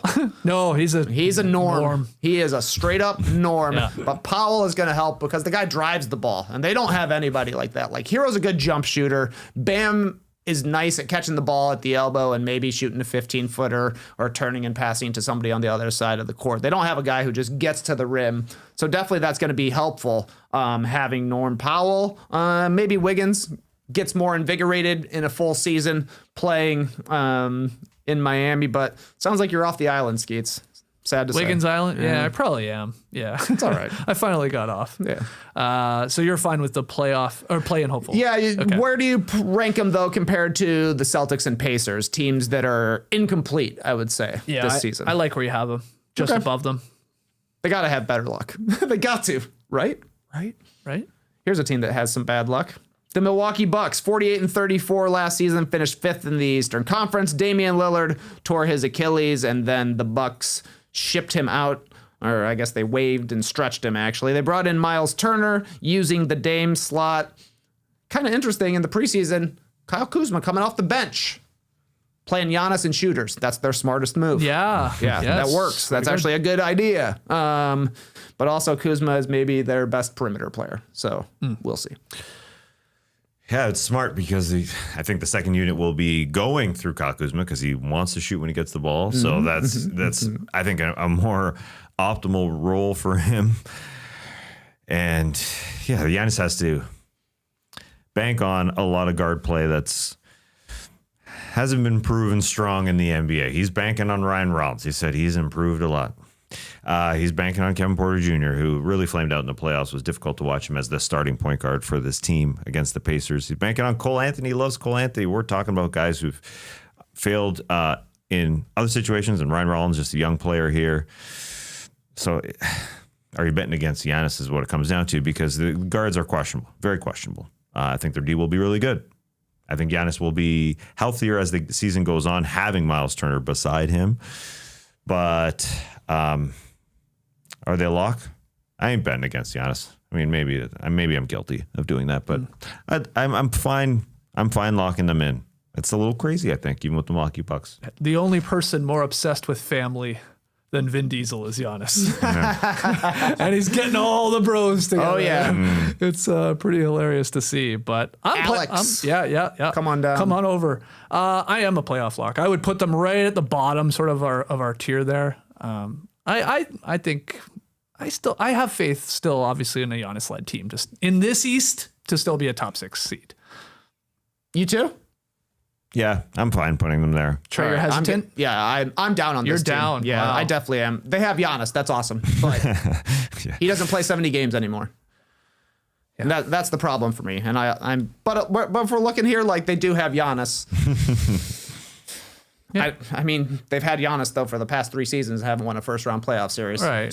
Injuries to get to Giannis. Yes, yeah, exactly. Yeah. Right. Yeah. So, to go through Giannis's games, he played 67 last year, 73 the year before, and then in the 60s the 4 years before that, for every single year for the 4 years before that. We slot them here out of respect for Giannis, who is the best player still in the Eastern Conference. Yes. So, and that's again in this weird East where it's just this imbalance of all the great Western Conference teams to like this banged up Eastern Conference teams. Like this will be a very bad season if they're in the play-in. And what does that then have on Giannis's future with this squad? Hopefully they don't. Hopefully Bucks fans don't have to see that. Hopefully they have a great regular season and maybe win a playoff series or 2. They are the defending NBA Cup champions. Oh, there is that. Yeah. That was big time. They celebrated it. Yeah. Dame Lillard was very excited. They knew. Yeah. Maybe they knew. Yeah. Yeah. In one game, though. Yep. I'm looking. Can't bet against Giannis. You can't. In one game, absolutely not. I'm looking forward to an NBA cup of coffee for Amir Coffee. I needed to make a coffee pun. I mean, I know it's Amir Coffee. And he was let go by the Los Angeles Clippers because they were so deep. But they're really taking chance on anybody on the wing/guard position. Yeah. Are any of these guards and wings players like championship caliber pieces around Giannis? Like they're praying and hoping. Yeah. That they are. They led the league in 3-point shooting last year, which is a bit of a surprise to me, 38.7%. So strong efficiency. Going to need that again. Like you said, surround Giannis with all these guys and bomb away.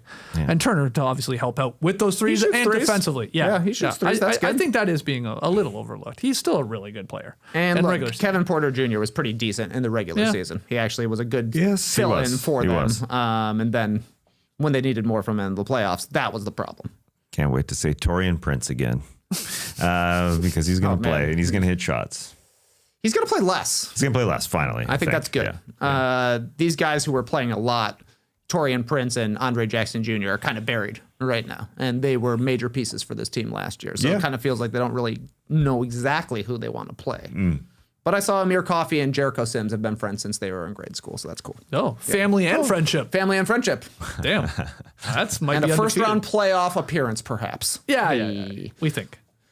The Minnesota Timberwolves finished 49-33 last year, 6th in the Western Conference. Pretty similar team to last year. Nickeil Alexander-Walker is gone. He's here in Atlanta.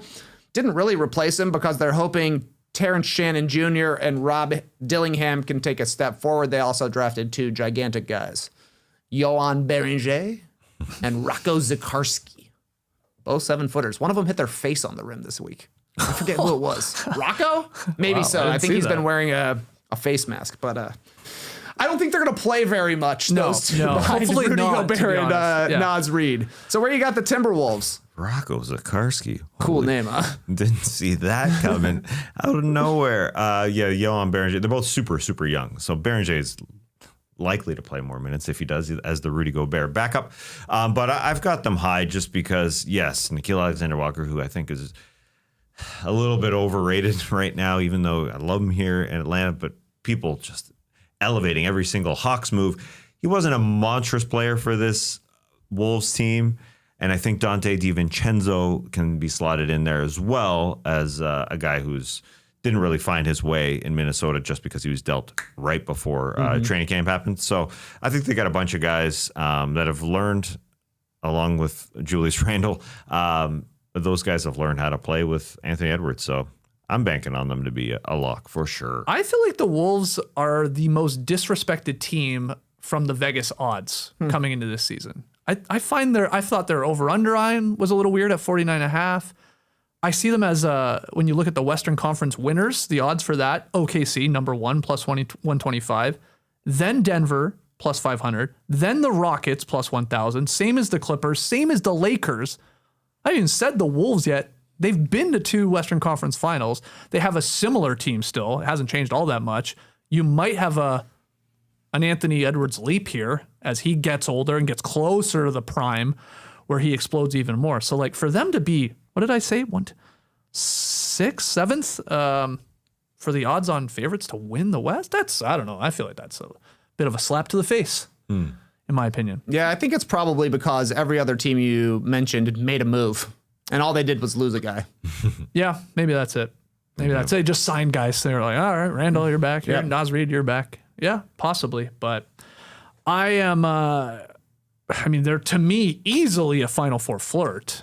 And it's just whether or not we're convinced they're a championship contender because they keep going pretty deep. They are number 5 title contender for me. They're the last team that I would have in the very first tier. I believe in Anthony Edwards. Yeah. I think they will be better. They got a great defense, regardless of how they look offensively. I agree with you that like a full season for DiVincenzo not getting traded right after he's doing photo shoots with his college teammates probably helps. Julius Randle was thrown off. It's the way their season played out was pretty weird in that they started slow trying to get Randle and DiVincenzo acclimated to Minnesota. Then Randle goes out with an injury. He comes back. They caught fire and rolled through the playoffs, coasting on that momentum. I do think it's pretty hilarious that like we're just now thinking Anthony Edwards started watching Michael Jordan and Kobe Bryant.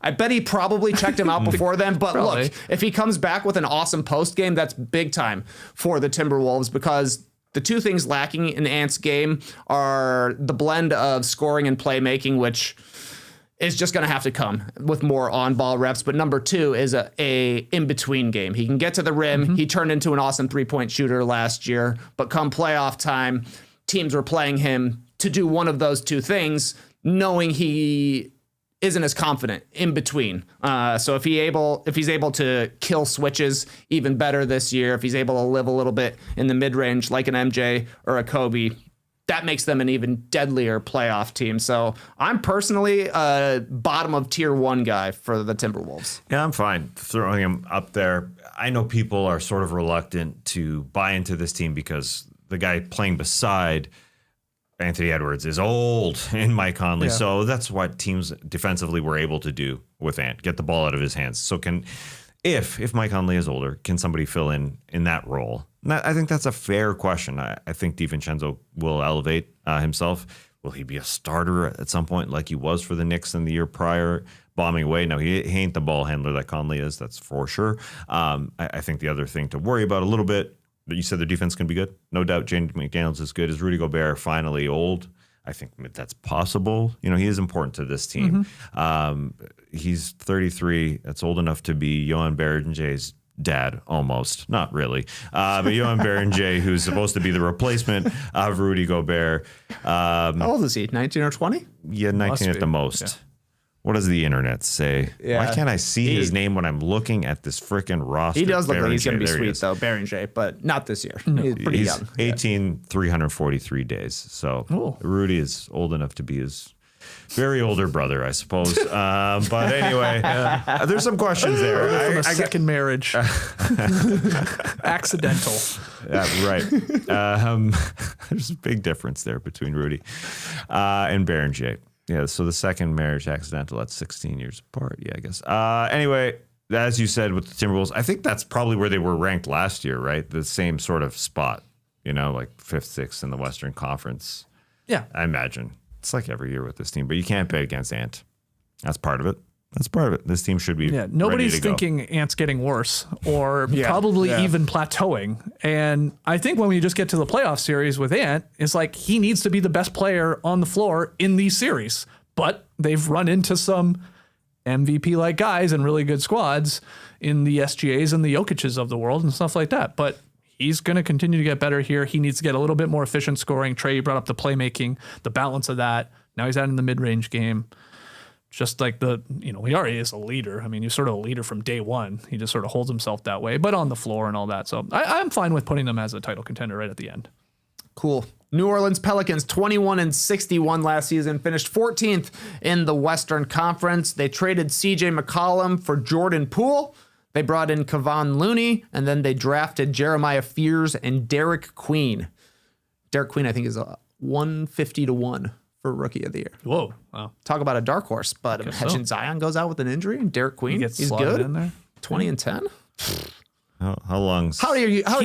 He's injured, right? Yes, yes. Oh, sweet. To start the Yeah, season. well, there we go. That's why he's 150-1. Yeah. Rookie of the Year isn't won in the first month, unless you're Michael Carter Williams. Yeah. Good luck figuring out this team. Yeah. They got a lot of good guys on their team that would be awesome on other teams. They got Zion Williamson. Sometimes he's a top 5 player in the league. Yeah. I said it when we were doing our predictions. If Zion, Trey Murphy, and Herb Jones can just play 60-plus games together, they're all out there, I like their chances to hit their over, which was embarrassingly low. It was like 31 and a half or something like that. I think you're right. It was in the low 30s. They're hitting that over. I'm confident about that, but good luck trying to figure out if they're actually healthy. So I have them as a play-in hopeful. That's the most you can wish for right now. Yeah. Yes. We'll call Joe Dumars all the time and ask him, what's going on with your team? He'll pick up his cell phone. He'll pick it up. Then he'll pick up the other cell, Exactly. the other landline. Exactly. Yeah. Every one of us will call him. How many phones does he have? Oh, just the 2? Or is that just the thing in the I think past? he has a pager still. Did he have a pager there? Oh. No, I'm saying. Oh, okay. I just feel like Joe Dumars at one point had a pager. Oh, yeah. He definitely Maybe he still pager. has it. Yeah. He's got a black. Nobody knows. Yeah. Nobody knows. Joe does not know. He's hopeful that Zion is going to be awesome. He's pushing him to be a leader, and we'll see if he can do that. No expectations for the Pelicans right now. NOP, no expectations. So they can go in the play-in hopefuls for now. And look, it would be cool to be wowed by this team. Absolutely. I think it'd be fun to see Zion play 60-plus games. He did a 360 in preseason. It says go-to dunk. It says go-to dunk, but we never see it anymore. He did it, and he's got a goatee right now. It would be, you're right. It'd be just nice as basketball sickos to have a healthy Zion and at least a spunky Pelicans team competing night in, night out. Just healthy guys out there. They have decent team. Like, Looney starting even as a vet. I don't mind that if Missy's coming off the bench. So you're fine with play in hopeful. I like it. Okay. Yep. The New York Knicks finished 51-31 last season, third in the Eastern Conference, made the conference finals for the first time in 25 years, and fired their head coach, Tom Thibodeau. They brought in Mike Brown, and they beefed up their bench as well. Gershon Yabusele, Jordan Clarkson, Malcolm Brogdon is around. They definitely improved. So where are we putting the New York Knickerbockers? To the top. To the top. Title contender. baby. I think so, too. Got to. I believe. Like they're at the point it's a disappointing season if they're not in the conference finals. Definitely. That's Absolutely. definitely a disappointing season. And they have obviously their ambition to get to the finals. So they're a title contender. They're still really good. Ahead or behind the Cleveland Cavaliers? Ahead. I'm with you. I'm fine. Yeah, I would think when you went through the odds first there, Skeets, I'd think that they would be higher, better odds than the Cleveland Cavaliers. Not just because everybody's sort of excited that the New York Knicks, got to a conference finals and made all these moves, but they're super good. Plus 420 the Knicks are to win the East. That's not bad. The Cavaliers are plus 200. And then it goes Magic and Hawks and Celtics and Pistons. So plus 420. Nice. For the Knicks. Yeah, I believe Fresh out the garden, baby. We're taking it all the way. Plus 420. What are those guys up to? Let's catch up with the Bing Bong guys. Yeah, for sure. Well, who's going to be the team's fifth most important player is a question I wrote down. I know. Okay, so we're talking Brunson, Towns, OG, Bridges. Yeah. Top four. So is it Hart? Is it McBride? Is it Mitchell Robinson, who at times has appeared to be that? Like, he's very important. He needs to be healthy. He needs to play. Is it one of these other guys coming off the bench? We'll see.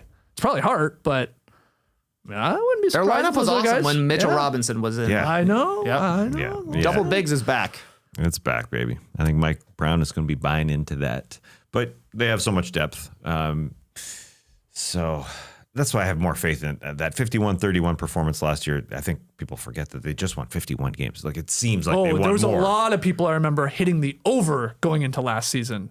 And I only remember because I swerved. I was like, I'm going to take the under on the Knicks. It wasn't much more. It was like 54.5. They were pegged after the big cat trade and all that, right? Oh, sure. So, there was expectations. People were on them. It's but odd. They went under. They underperformed in the regular season and somehow got to the conference finals. I think Mike Brown will change this team in the way they play offense, how deep they go. Mitchie Mitch is important, though. Will he be able to play? Mitchell Robinson I have to say who he is because maybe people don't know who Mitchie Mitch is. No, I just somehow never heard nicknamed him that. Mitchie Mitch. But the Gershie Richie Gersh, Rich. I think Gershie Gersh is going to play a lot. Yabusele is going to play a lot. Hopefully Mitchell, not for the reason because Mitchell Robinson gets hurt, but because he is going to spread the floor for Karl-Anthony Towns. Karl-Anthony Towns and shooters, baby. All of them. That's going to be great. That's going to be fun for them. Mike Brown's going to do that. And those guys are all going to touch the ball, and I think they'll have a defensive that they didn't have last year. The attitude, they didn't have a great defensive team last year, period. Yeah. It came alive in the playoffs, but they should be better than a mediocre offensive team, or a defensive team, I should say. I saw a great tweet from Tommy Beer yesterday who said that the Knicks are 32nd in pace during the preseason, behind a team from China and a team from Australia. I was told Mike Brown was an offensive genius who's going to get this team moving. Wow. I saw one preseason clip of them in practice whipping the ball around, people saying, I haven't seen ball movement like this from the Knicks in forever. And they go out and they're slower than the South Melbourne Phoenix. Wow. Well, they're playing the long game here. They're playing the long game. This is you the don't want to opposite burn of out Tibbs. early. Yeah, exactly. Right, You're right. Yeah. All right. Come on. We got them contending here. Yep. Yeah, I know Tommy Beer is a slow pour. There's just a beer reference in there somewhere. It's the freaking preseason. Who cares? He's a really good jumper. Tommy Beer. He's got hops. Oh, yes. that's better. Oh, that's better. Hey! That's good. Oklahoma City Thunder. Where Does Tommy Beer play basketball?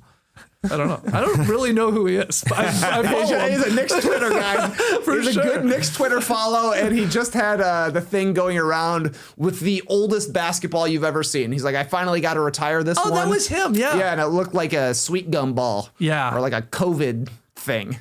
Like a COVID molecule. It was so fuzzy and hairy. It wasn't orange at all. He retired it and put it up on his mantelpiece behind was funny. him. Yeah. Respect. That was a well-used ball. Yeah. The Oklahoma City Thunder finished 68-14 last season. They won the NBA championship, finished first in the Western Conference, and they're bringing everybody back. Number one with the bullet. Yeah. I mean, let's not waste any time on this. The Thunder, slot them ahead of the Nuggets. There you go. They're title contenders. Easy boop. I just wonder, can they repeat with that suffocating defense? That's my only question. And not because of the personnel, just because of the mentality of it all and how you got to approach it to be that. But they probably will.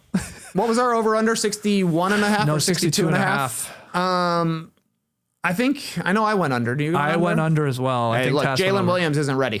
He's not ready to play right now. So maybe that's good for people who chose the under. He's still recovering from the wrist surgery that he had after a 40-point NBA Finals game. Yeah, he had an injury in the NBA Finals that required surgery in the offseason. He still scored 40. Yeah, that is amazing. And they won 68 games and didn't have Holmgren for half of it, Hartenstein for half of it. So like we might look silly. They might still win 66 games.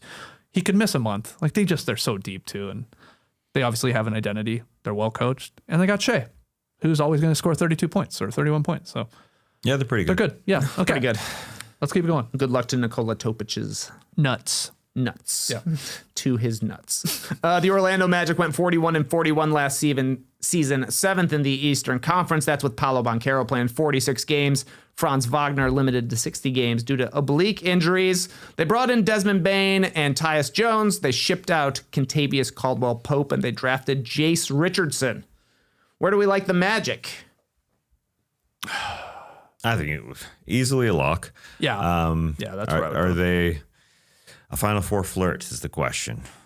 Can they do that? For me, yes. We need some more teams here. Wow.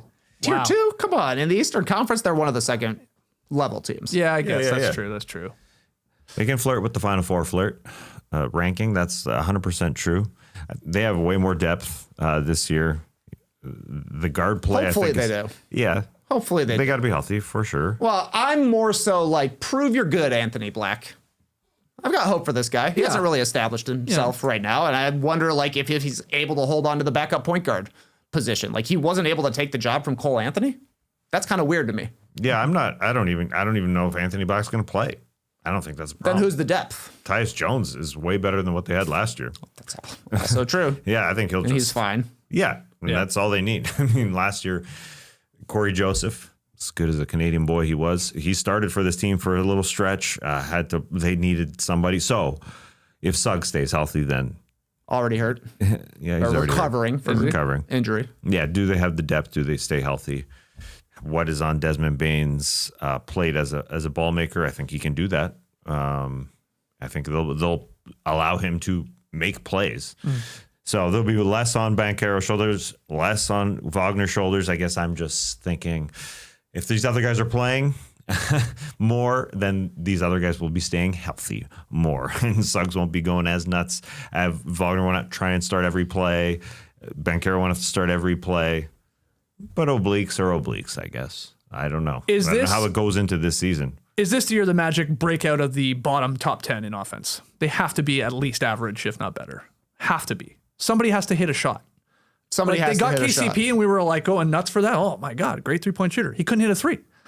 And if Desmond Bane can't hit 3s, or Tyus Jones even, who's a pretty good 3-point shooter, doesn't take a high volume like Bane, even this rookie and Jace Richardson, if they can't hit 3s, they need to tear that building down and just make a new one because the sightlines must suck or something. Like something's wrong. Like they can't shoot. But I have faith in them. That's fine. Putting them in the second tier. It's bottom second tier or top of the obviously playoff locks to me, but that's fine where we have them because you made a good point. It's like this is the East here, and most people have the Magic slotted in. If Paolo and Franz continue to grow and stay healthy enough, they're going to be that second tier in the East. So sure. Yeah, they were the worst 3-point shooting team in a decade or so. It was unbelievable. Since 2013-14. But Tyus Jones, 41%. Yeah, he's shooting 5 threes a game last year. Was it 5? Okay. Back to the bench. That's good. Yeah. He's not a good starter, but he's a good bench player. Okay. You know who needs to make 3s for this team? Paolo Banchero and Franz Wagner. That'd be great. That would be a huge step forward for them. Paolo, I'm looking at you a little sideways. Always been a big fan, but you need to step your efficiency game up. Are you pumping the brakes on Big Rig himself? No, I'm tuning him up. I'm taking him for an oil change. Nice. Yeah, Okay, I'm paying for the full details. All right. Yeah, a few weeks ago you said that Franz Wagner may be the best player on the Orlando Magic. He's very good. He's I good. know. I don't ever think he'll be able to shoot, though. No. You've given up on that, yeah. I did too. Yeah. I was buying in on the Eurobasket, even in just the warm-ups. I thought it was smoother. It's a shorter line, too, isn't it? Yeah. It's just ain't him. It ain't him, but it is Desmond Bane for sure. Oh, yeah. So we'll see an improvement. Okay. Here's another tough one to figure out. The Philadelphia 76ers, 24-58 last season, 13th in the Eastern Conference. They drafted VJ Edgecombe, number 3. No idea who's playing for this team. Any single night. No, you don't, which makes it very difficult to try and slot him in here to our tier that we have. Embiid does sound like he's going to be ready sooner rather than later, maybe. So what does that mean? I don't know. He was playing 1-on-1 and 5-5 in practice. Like, that's a quality update for Philadelphia 76ers. Yeah, that's true. I hate this team so much. I hate talking about Jared them. McCain hurt already. Tyrese Maxey, he's healthy. They signed Quentin Grimes finally. Yeah. I like VJ. Like, he's gonna have a lot of highlights, I think, when he gets that opportunity. He's gonna dunk on some guys, catch some bodies for sure. But if things start poorly, which they might because their main guys are injured, like, will they just lean into a rebuild? And will anyone want to trade for Embiid or Paul George? Because they have a ton of years left on their contracts. Embiid has 4, I think. PG has 3. Yeah. But is there anyone desperate enough that would think that one of those guys could help them? I don't know. I think it's a possibility. They'd obviously be taking the calls. I don't know where to put them. I guess they're not bad. So they're playing hopeful. Is that disrespectful? I don't know. I think you're right. And a potential mid-season, they could bump up or down either way. Like, if we are seeing Embiid and Paul George actually be healthy, Jared McCain comes back after his UCL surgery and is fine, like, they could look like a playoff team. They've got a lot of talent in their top 5 or 6. After that is big time question marks when we're talking about Trendon Watford or Kelly Oubre as a starter for this team, or Paul George and Joel Embiid aren't able to stay on the court, and we're talking about a team that's looking at lottery odds again. So I think it's fine to put them in tier 4 for right now, knowing that they're probably moving one way or the other eventually. We're not a team that just talks about the best teams in the NBA. We're a podcast that talks about all of them, but this is one team I just don't want to talk about. Frankly, it's hard to do that. It's hard to get anywhere near excited about this team. So throw them in there. We'll see what happens. You're right. They may be bumped. There's lots of questions. There's just too many questions to even go through, and I won't. Okay. They got a lot of all-star appearances on this team. They do. Paul George, Embiid, Kyle Lowry deep in the queue. Yeah, he's got like 5 or 6, doesn't he? You got a Drummond for a couple. Great call. Maxey, he's got 1, 2, He's maybe. got 2. Just He's one. definitely got 1. Just one. Add them all up. It's good. Add them up. Add them up. Phoenix Suns 36-46 last season, 11th in the Western Conference. Kevin Durant's gone. Bradley Beal is gone. But Dylan Brooks, Jalen Green, and Mark Williams are here, as is Kaman Maliwatch. They got 3 centers now. Yeah. They went from Nurkic and Plumlee to 2 Hornets and a Maliwatch as their centers. Weird team, the Phoenix Suns.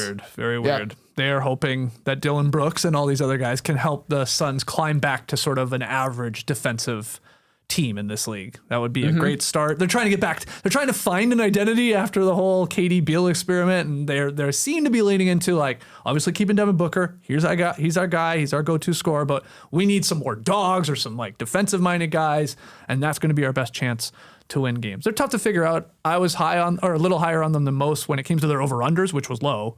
I think they're going to be, what'd you say, 36-win team last year? Yes. Yeah, like, I think that's sort of ballpark. That would, to me, then probably has them as a play-in hopeful. I can't go higher than that. But I want you to remember that this year's Suns, they're not going to be measured in wins and losses. They're going to be measured in success. What? Yeah, that's what owner Matt Ishbia said a couple weeks ago. That was basically his exact quote. Yeah. I hope that we win more games than we won last year, but the truth is it's not going to be measured in wins and losses this year, but it's going to be measured in success. What? That's a riddle. That's literally a riddle, because I'm like, are wins not success? He's saying not this year, I guess. That's not year. how they're measuring success. So I don't know. I remember when Jim Boylan said that about the Chicago Bulls. They were bad. When he was talking about wins and lessons versus wins and losses. I get what he's saying, though. They're turning around the organization in a way where we're not just buying guys here and there. We've got a new attitude. Yeah. We've got a new locker room. Sure. This is who we are. He's basically saying we're not going to be all that good. To some degree, yeah. But that's okay. But we're building a real team. Yes, and as long as we have the right attitude every day, then that's the stepping stone. Yeah, I was definitely I questioned Brian Gregory as their GM, who had never been a GM before. Questioned Jordan Knott to see what he can do as a new head coach in this league. but I understand what he's saying. And I guess he's also saying, like, we're going to make money. Like, I'm trying to compare it to his business. I'm trying to compare it to mortgage rates. Like, we're not going to be 2% better. We're going to be 2.5% better. Anyway, there's no real good reference there. And there's no real good reason. I think that's right. I think the Phoenix Suns, that's their tagline this year. We're going to be 2.5% better. Yeah. I think that's perfect. That's good. I have them winning about 37, 38 games. Oh, if they get anywhere close to that, even if they get to the 1.8% or whatever it is, that'll be an accomplishment. Because so they're 36 and 46 last year. Yeah. It would be such more of an optimal 36 and 46 this season if they did the exact same thing, right? To me, even if they don't have Durant on their team. Because we came in like fools last year going, oh, they're title contenders. Look at this squad. They can all play healthy, and the three main guys. Did we? Like, well, we were high. Wow. Yeah. Oh, yeah. There was a lot of Budenholzer love coming from this guy right here. I know that. I was buying it. I think somebody else on this desk was buying tan. it too. Yeah, he was very tan last year. Nurkic was shooting threes in those preseason workouts. Oh, yeah, he was. Yes, he was. So we have him as a play-in. Yeah. I think that's right. That'd be a good season. They hope they make the play-in. I think Tass is right. A 36-win season this year for the Suns is a success. Nat Ishbia, he's a wise man. Right. But then again, like 36 wins is you're not even going to come close to a play-in. No, they're hopeful. They're hopeful for 36 wins. Okay. I think they'll be okay when Booker is on the court, and then when he gets off the court, you're like, oh boy. Yeah, I know. I do. Let's watch the Jalen Green, Nick Richards 2-man game. Yeah. I oddly think there is something though with still a good, awesome Devin Booker, and then all these like sort of weirdo pieces around him, like this like sort of misfit toys, like cast-offs is another way to say it. Yeah, and they're completely like. No one cares about the Phoenix Suns now. They're completely forgotten in any sort of conversation. Like, that might work in their favor is what I'm getting at here. They might surprise people, but I don't know. Maybe I'm wrong. So there are plenty of cast-offs. I think Jared Butler scored 35 in a preseason game. If you're excited about Jared Butler. Nigel Hayes Davis. I'm a big Nigel Hayes Davis definition of a cast-off, man. Yeah. So big fan of his. He played at University of Wisconsin like 100 years ago. He played for them so long ago. He was a manager. Because then he went over and played internationally for 5 or 6 years or something like that. Yeah. So he's 30. He's 30, yeah. Yeah, so they're trying to, that's exactly the type of player, the type of attitude that Ishbia wants. These hungry guys. Yeah. He's a hungry guy. He's always been a great defensive guy. I'm going to watch Colin Gillespie play point guard for this team. He might be their only point guard. That's it. The end of my statement. They're desperate. They're desperate for players. We'll see. If honestly, a 30-win season where they're playing hard, dropping wins now. You're sounding like Matt Ishbia. Well, hey, we win one game. That's my success to me. As long as our attitude's right. I said 36 and a 46 is a heck of an accomplishment. 30 and 52 with guys who play hard. Okay, like somewhat hard. Last year they didn't care. Defensively, they did not care. So you're sort of getting at to how I started this conversation. Like, I think a goal for them is to be an average defensive unit. Right? Not garbage on that end. Like, can we start with that? Start with that, and whatever that translates into wins and losses, we'll start with that. I think they're trying to change. Man, we are coping hard with this team right now, man. Yeah. Wow. That's a lot.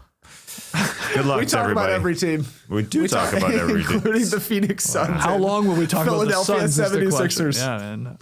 Yeah, I mean, West Coast, that's tough. That's tough to stay up. Get your Suns takes in early, is my point, when we start the season. The Mortgage Matchup Center. Yeah. Can't wait. Yeah, that's the name of it. What a name. Well, you said Stepping Stones earlier, and I was like, that sounds like a name that the Phoenix Suns would have at their arena. The Stepping Stone Center. The Portland Trailblazers, they also went 36 and 46 last year, finished 12th in the Western Conference. Drew Holiday in, Anthony Simons out, and they drafted Young Hansen. Scoot Henderson banged up to start the season. Yeah. Are the Phoenix Suns better than the Blazers or vice versa? Right? Same spot. Yeah, to me. Yeah. And like obviously at least in the Blazers camp you have like, hey, look how great we played at the end of last year. Like we were really solid. We were figuring things out. Our guys are still young. They're growing. So that's like sort of where it differs a little bit than the Suns, where it's sort of all brand new, just like with sort of this blown up team now, and we go at it again. So I think they are. I think the Blazers are a little bit better than the Suns. They come in with an identity, at least. They're like, we're going to play defense, but they could easily be a bottom 5 offensive team in the league this year because, like, Denny Avdia is probably their best offensive player. I mean, they're going to hope Sharp. it's Sharp, I think, but yeah. Yeah, sure. Avdia's coming off the bench. Like, that's crazy to me.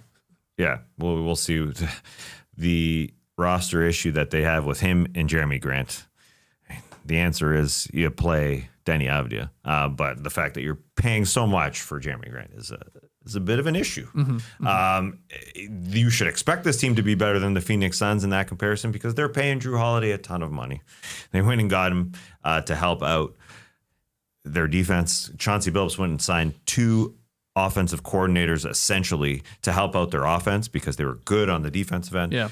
So they've got definitely an attitude that they should come into this season with. They've got expectations. The expectations are what? A play-in spot.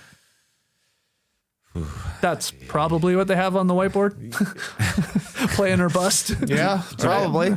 Do coaches put that on a whiteboard? That's so sad. No, but you know. Play-in or bust. Imagine coming into the locker room and seeing that. Let's go. I mean, what's the Suns one say? Success or bust?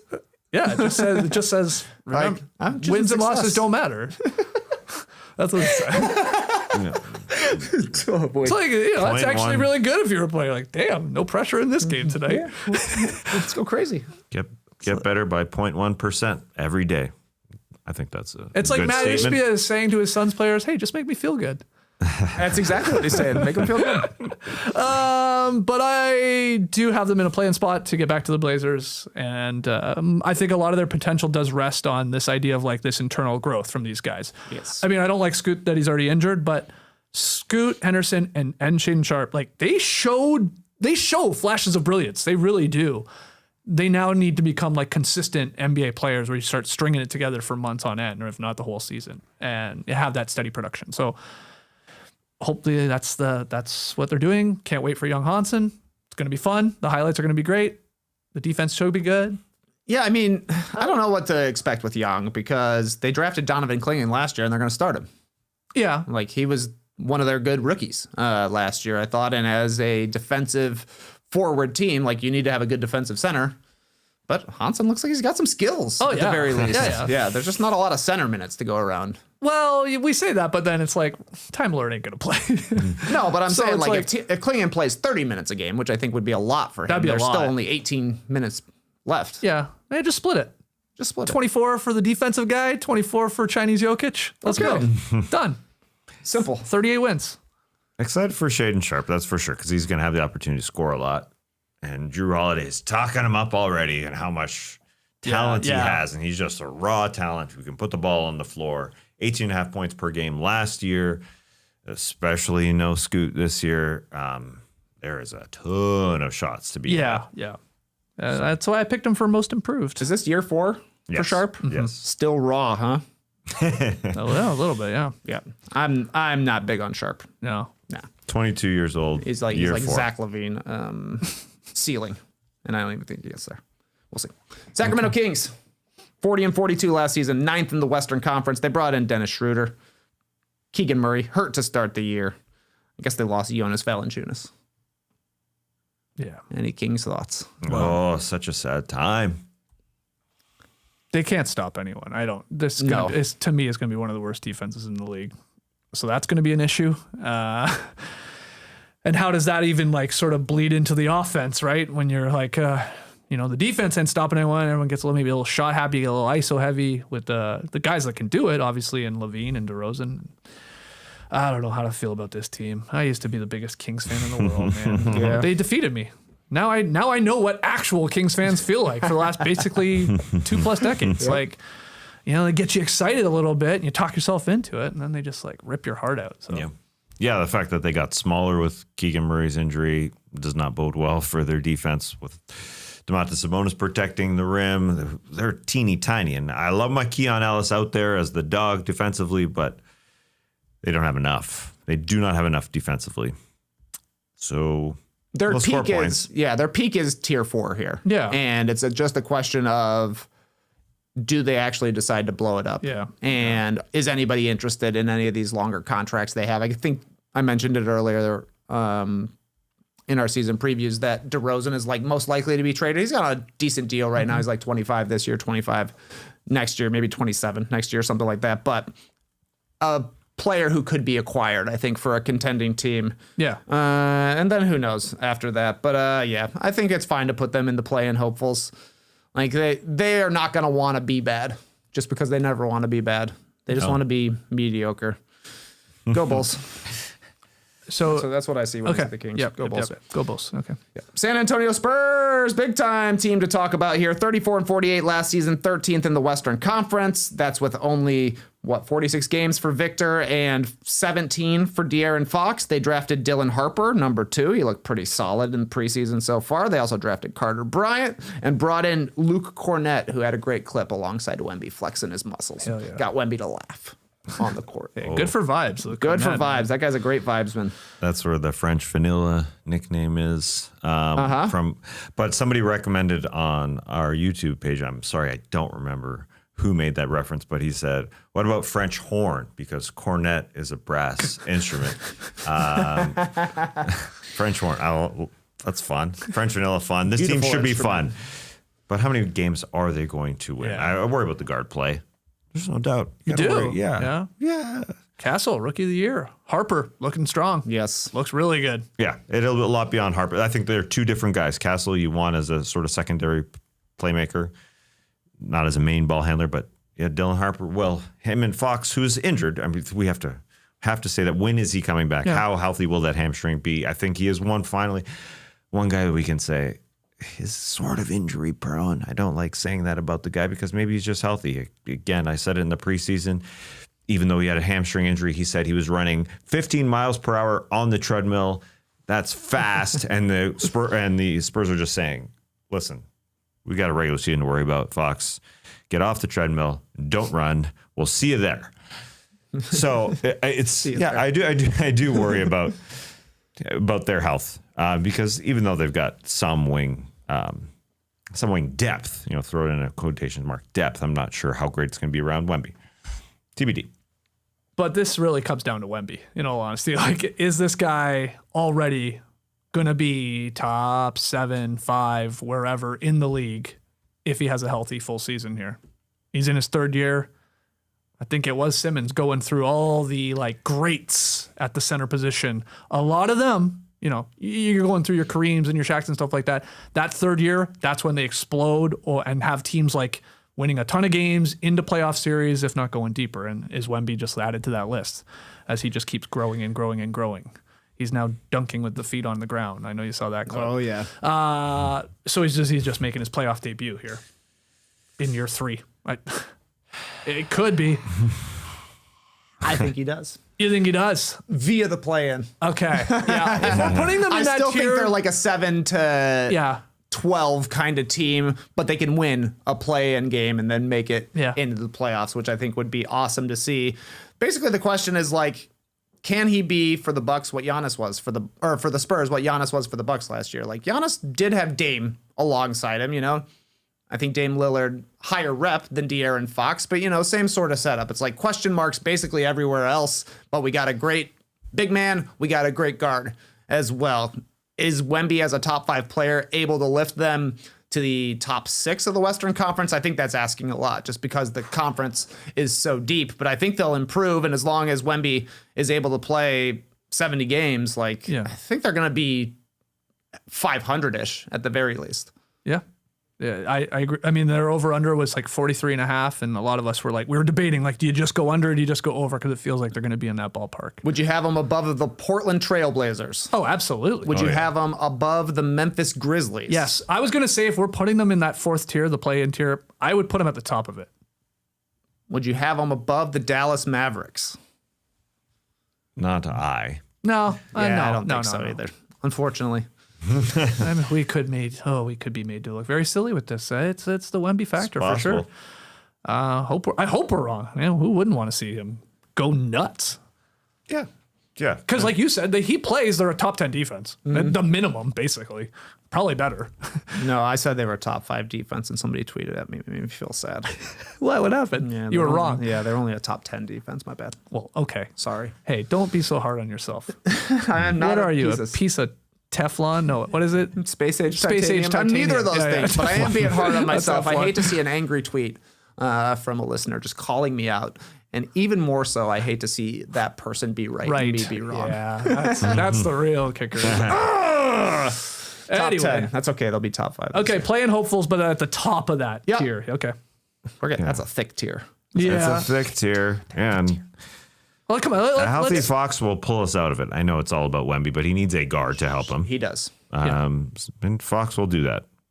The Toronto Raptors finished 30-52 last season, 11th in the Eastern Conference. Their main additions are Brandon Ingram, who they traded for last year but didn't play. He will be playing this year. They also brought in Mamu and Colin Murray-Boyles. How are you guys feeling about your Toronto Raptors? Oh boy. I don't know, man. I usually put no stock into the preseason. Haven't loved what I've seen from Scotty Barnes in the preseason. Oh, the MIDI maestro. I'll say that. I don't love that. But how do Ingram and Scotty Barnes gel together? Is Darko a good coach? Because there's expectations for this team. They pay a lot of money for a team that's, I think their goal has to be at least 500. Like with the amount of money they throw at these guys. So I am playing hopeful.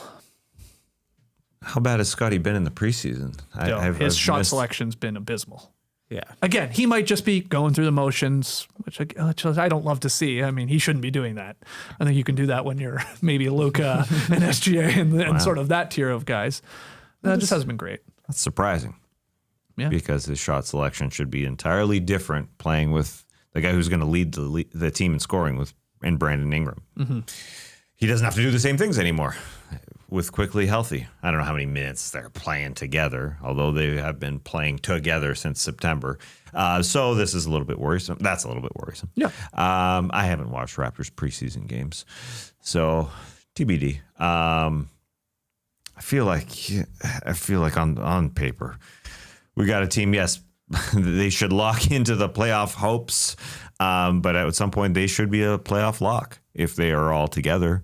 But I can't put them there. No, I can't put that's them the there. thing. You can't. Better than the Bulls. Yeah, for me. Yes. Yeah, Better than the 76ers. for me. Yes. Better than the Pacers. Current Pacers. Yeah. Their old friend Pascal Siakam. Yes, I think they are. I think Okay. they are. I think they are. Better than the Celtics. Woo-wee. That's where I... Wow.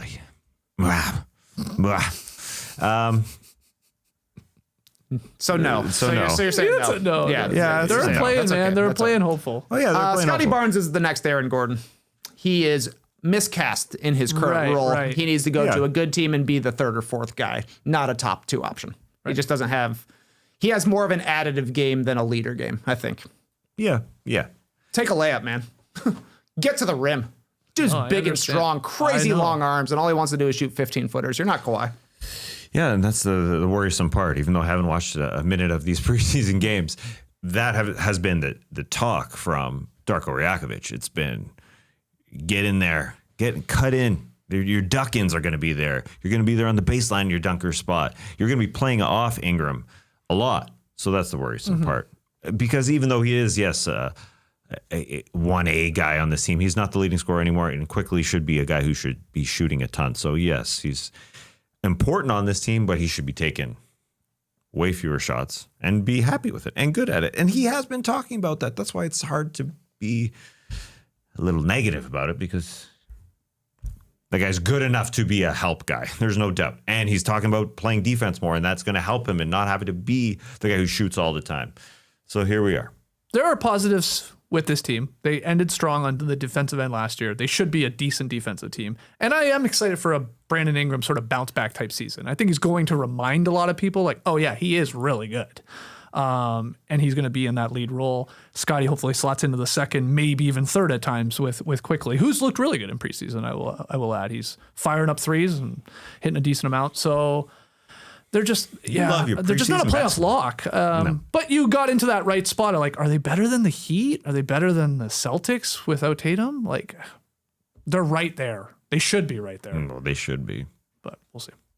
Our final two teams, the U's and the W's. The Utah Jazz, 17-65 last season, 15th in the Western Conference. They got all these slow old guys we've been talking about. And that's kind of all they did during the offseason outside of drafting Ace Bailey. We did get some inside information from a Jazz source who says the person coming in last in all of their sprint races right now is Kyle Filipowski. But he's a little banged up, is he not? He's banged up. Yeah, I okay. think he's got a bad foot. Okay. But not a lot of speed on this team. So bad, but they're Not a letting him lot of sprint. Yeah, got to get his foot up to speed. They said as soon as you can beat George Niang in a race, you can play. I don't even think Niang's been racing here. No, in the he ain't preseason. been He's racing. injured too, So yeah. maybe Nurkic is killing it. Who knows? Yeah, maybe. Hey, Bryce Sensabaugh looks good in preseason. Guy's a bucket. He's a bucket. Bucket's And Ace Bryce. Bailey is a bucket, man. He is. At least in preseason. He's He got. looks- I think I just saw that he's got bad knees going on right now. Probably from carrying the team in the preseason. Oh, he has, Ace Bailey has bad knees? Yeah, maybe just because he's playing a whole bunch. I don't know. Oh, I don't love to hear that, though. He's like, how old is he? Tendinopathy, perhaps. Oh, okay. Yeah. Okay. Ice up. It's the air. It's going to be a bad It's the air team. up there. It's gonna Duster Be boys. a nut dusting team here. Eat. Now, like, they owe their 2026 first round pick to the Thunder, which dates back to the 2022 trade that dumped Derek Favors' salary on OKC. Oh. But the pick only conveys if it falls outside the top 8. So the Jazz just got to be, if they're basically one of the worst 4 teams in the league, then they're good. You can't fall out of that. Even the lottery odds were brutal for you. So they're going to keep that pick. It sounds safe to me. It basically Yeah. dissipates. I wrote in my notes, how exciting will Ace Bailey be? Like, how many games will he make me watch of the Jazz? Because there's a lot of basketball to watch here in regular season. Yep. And it's just, the Jazz are going to be low on the list. I'm sorry. When it comes to League Pass games, I'm not going to be on national televised games a lot. So, but Ace Bailey, especially early in the season, maybe can get me tuning in to see it. But probably a lot of highlights for the Jazz if I'm being honest, of him. Beautiful jerseys. They've That's fully gone in on the mountains, and they look great. Yeah, I think that's the biggest upgrade of the offseason. And the logos, they just go to that one more primarily, right? Like the simple purple and white. Yeah, I think that's their primary now. Yeah. Yeah. Last year it was black. It was black. Cool. Great move there. I also read, it was Sarah Todd of the Deseret News. She reported in March that the Jazz, quote, did not view last season as the third year of a rebuild, but rather as part of a teardown for a rebuild that hasn't yet started. Okay, that was last year. So we are now, in theory, in rebuild, because they did trade a bunch of guys, I guess, in the Jazz front office's defense of Collins, you're out of here, and Clarkson, fair get enough. out of here, and Yeah. stuff like that. So that's how they're looking at this. That's all I'm saying here. So the rebuild starts now. rebuild starts now. Okay. Great. So we Will have they them. win more games than last year? 17. I said yes. Okay. Yeah, I think I did. I think you're right. Yeah. Their over-under was low, right? Like was 18 and a 18 and a half. half. Yeah. I think Yeah. yeah. And the last 4 teams that have had an over-under of 18 and a half or lower have gone over. Right, that's what that stat was. Yeah. If they are into that kind of thing. Better They or can win worse next. than the Nets, do you think? Worse. Yeah. Less wins in the Worse. West. Yeah, exactly. Final team, Washington Wizards, 18-64 last season, 15th in the East, 29th in the NBA. They brought in CJ McCollum. He is a Washington Wizard. They also have Cam Whitmore. They drafted Trey Johnson, who he is at least on our odds board for Rookie of the Year. Third or fourth. Yeah. And Will Riley, they also drafted. Good old Canadian boy. That's right. Yeah. Canadian / played for University of Illinois, so we can all back him. Oh, wow. Yeah. Oh. That guy is skinny. Yeah. They got a lot of young guys on this team. Many. I think we're slotting them into the final tier. It's probably just where are we putting them? I think they'll be better than the Nets and the Jazz. Personally, right. maybe All that's right. crazy. You got them up anyway, high. I got him up high. Yeah. Got him right behind the Hornets. boys. Yeah. Just obviously this is a growing year here and figuring out of all these young guys, who's the building blocks. Who's it going to be at the end of the year? Who do we look back on and say, oh, this is the guy for the Jazz or for the Wizards? Yeah, it's a great, Great question question. because it could be Koulibaly, it could be Alex Sarr, It could be Bub Carrington. It could be Trey Johnson. Yeah. Comes in as the rook and shines. Keyshawn George does look good. I think there's something there. I don't think he's maybe a superstar potential, but he's going to be a good role player. Who else am I forgetting? You named all the guys that There's a are lot of other questions. guys. Well, the Cam Cam Whitmore, Whitmore. people- Cam Whitmore. some Yeah, people yeah. are excited. Yeah. Will Cam Whit play more? Who knows? He should play more. He should. Yeah. Than what he did last year with the Rockets for sure. But I can't put them higher than the Nets. Wow. Can't. No? No, because all Okay, those well- guys you just said, could they take the next step? They also may not take the next No, step. for sure. The Nets have guys. But anyway, throw them where you want. They're in the they're dusting. Throw where you want. They might be an option for one of us Yeah, I mean, come the end of the season. it looks like the 3 teams we have at the bottom of our tier ranking are probably our nut dust teams, right? In the Wizards, the Nets, and the Jazz. We'll Is have that to who we had last year? Hornets was one? No, somebody had the Somebody Hornets. got in on the Hornets. Yeah, Yeah, because yeah. the Nets had quite a few wins, actually. 26 wins last season because they got so many at the beginning of the year. And somebody also changed teams. Tass I did, yeah. Yeah. We did a quick redraft at some point. I don't know why, but anyway. Do you have your eye on any of those nut dust teams, Tass, that you would like to back to not be the worst of the Wiz, Nets, Jazz? I thought you'd never ask. It only took me 2 hours and 10 minutes. Whoa. Whoa. I mean, yeah. it felt chunky, but Hey, don't worry. It's not a part 1. yeah, basketball's my favorite sport. Can't wait. Who you picking? Then I'm picking the Nets to stay away from that, being the nut duster of them all. Yeah. Trey, I actually agree. who do you want? Who do I want? Yeah. If Tass is taking the Nets. We're picking them now. Yeah, why not? Sure, I'll take the Wizards. I had the Jazz last year. God I damn want it. the I don't same want team. the Jazz. Oh, I was hoping you didn't want the Wizards. Okay. We'll figure Hey, it it's out. Ace Bailey, man. I'll have you tuning in. You'll be watching these early season Jazz games. God damn it, I should never said that. Yeah, right. I'll watch the Watching the highlights Jazz, of exactly. Ace Bailey, man. Ace Bailey versus Trey Johnson, epic duel. Yeah, right. I will be now I'm going seated. to, just to spite you, I'm coming in 82 one of these games. shows. No, not 82 games. No, I was going to say one full Jazz game early in the year. And I'm doing 20 minutes on the podcast. And you're just going to have to sit there and take it, man. Jazz report. We're going through 1 through 15 here. How did Yusuf Nurkic look? Was he faster than Kyle Filipowski? Tune in to find out. Yeah, JD, going to need you to get a nice little little Jazz sound effect for the Jazz report. Because we're going hard on the Jazz this We'll year. have that. Boo-doo-boo-boo, Yeah. boo-doo-boo. Yeah. Yeah. Bring it back. Hopefully play the Spurs. There's a French corn in there, tie in there. French corn. Yeah. Nothing wrong with French vanilla. Just Okay, that's fine. French horn is a cool instrument, though. Yeah, it is cool. French vanilla. You stick your hand in it. you don't like French vanilla. You were about to say it sucks. I was. Yeah. I ain't into it. But I like going with French but- vanilla for this show because that then completes the trifecta of basically beverage sort of puns or nicknames we made. We had the Tommy beer. Tommy beer. We had the French vanilla as a beverage, and I'm drawing a blank on the other one already. Damn it, there was. Oh, Amir coffee, you said. Amir coffee. Yeah, a cup of coffee. Yes. Delicious and delightful. All right, throw this up. Let's see it. Let's just go over it. How do we feel about it now that we got all of our teams, all 30 teams in our tiers? Any TK? changerooskies to make here? You want to read them out for the podcast list? Well, in our tier 1, the title contenders, we go Thunder, Nuggets, Knicks, Cavs, Timberwolves.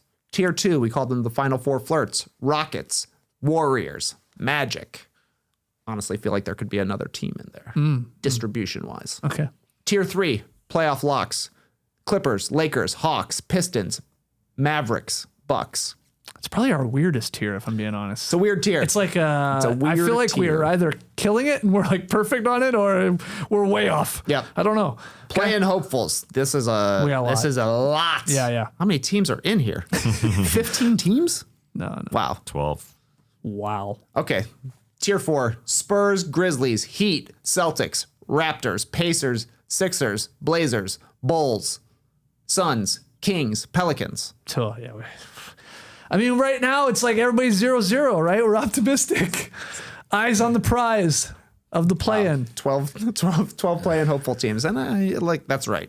You're talking about 7 through 12 in both conferences. Yeah, I mean, It adds up. yeah, I think maybe, yeah, I was going to, yeah. I mean, obviously, some team there in that group is going to be ravaged by injuries, Yep. are going to lean into a rebuild. They're going to trade away somebody, like probably 3 teams in that mix. And some of those banged up teams coming in, be it the Celtics and Pacers, like we think they're going to be average still, but maybe they won't. Maybe or they're something. not. Yeah. Bottom tier, tier 5, the Nut Dusters. It goes Hornets, Nets, Wizards, Jazz. There you go. Okay.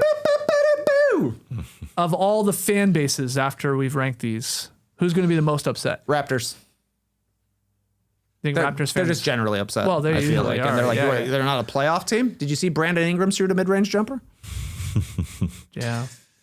Just looking here. We got the Knicks, the Cavs, we got the Magic, the Hawks, the Pistons, and the Bucks. So we do have 6 Eastern Conference, call them locks, to get into the playoffs. And then it's like anything could go with your Heat and your Celtics and your Pacers and your Raptors. And Look, maybe Rockets fans are like, look, we should be title contenders. yeah. Yeah. They might be. They got strong fans. Like physically strong?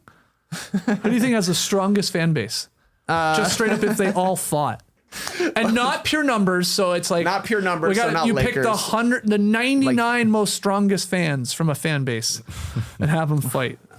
We should do this video. It would like get millions of views on YouTube. Miami Heat, Oh wow. strong beach culture. Maybe it's just glamour muscles. I don't I know. was gonna go sort of middle America. Okay. Maybe OKC. Or like Sure. Yeah. Look, just like I'm going like OKC, Bucks have the cheese factor, and the Pacers have the corn fed factor. I'm taking the Boston Celtics. Ooh, beans factor. Yeah. Beans and just attitude. I just want to hear that accent. I It feels mean- like how you fight with somebody. I'm parking here. Well, No, I'm parking here. The Knicks fan base too. I mean, they'd have a loud bark at least. Yeah. For sure. Yeah. Yeah. All right. Answer that question. Who is the physically strongest fan base? Who's the weakest fan base? Warriors. So no offense to my Warriors fans. What's the reasoning? Tech bros. They're tech bros. Oh, I love it. Okay, let's call it there. Hey, that was Wait, quick. it might be Magic. Orlando. Disney. Yeah, retirees. Ooh, wow. Yeah, maybe. Sage, pure age. That's a good point. What about Hard to what argue. about the Raptors? It's too kind up in Canada. Yeah, that's a good I don't want point. to fight. Oh, I punch you in the face. Sorry. Hey, sorry. Yeah, hockey culture though. Oh, yeah, right. Yeah, that's a good point. And the Toronto fan base does love any sort of like scrappy Raptors player, like your junkyard dogs of the world, and Or like, Matt Bonaire. yeah, just anyone that sort of replicates a hockey player. Like that's our guy. Ooh, Luke Travers. Okay, He just looks wise. that's it. Wow, Let's extend it here. We got to 3 one hours. of the longest Yeah. podcasts we've ever done. But hey, a lot of teams to rank, a lot of debates were had. We didn't even get to the Guangdong Lions or the South Melbourne Phoenix, teams that are outpacing the Knicks. Where would you have them? I think they're nut dusters. Yeah, they're in the 6th tier, if we're being honest.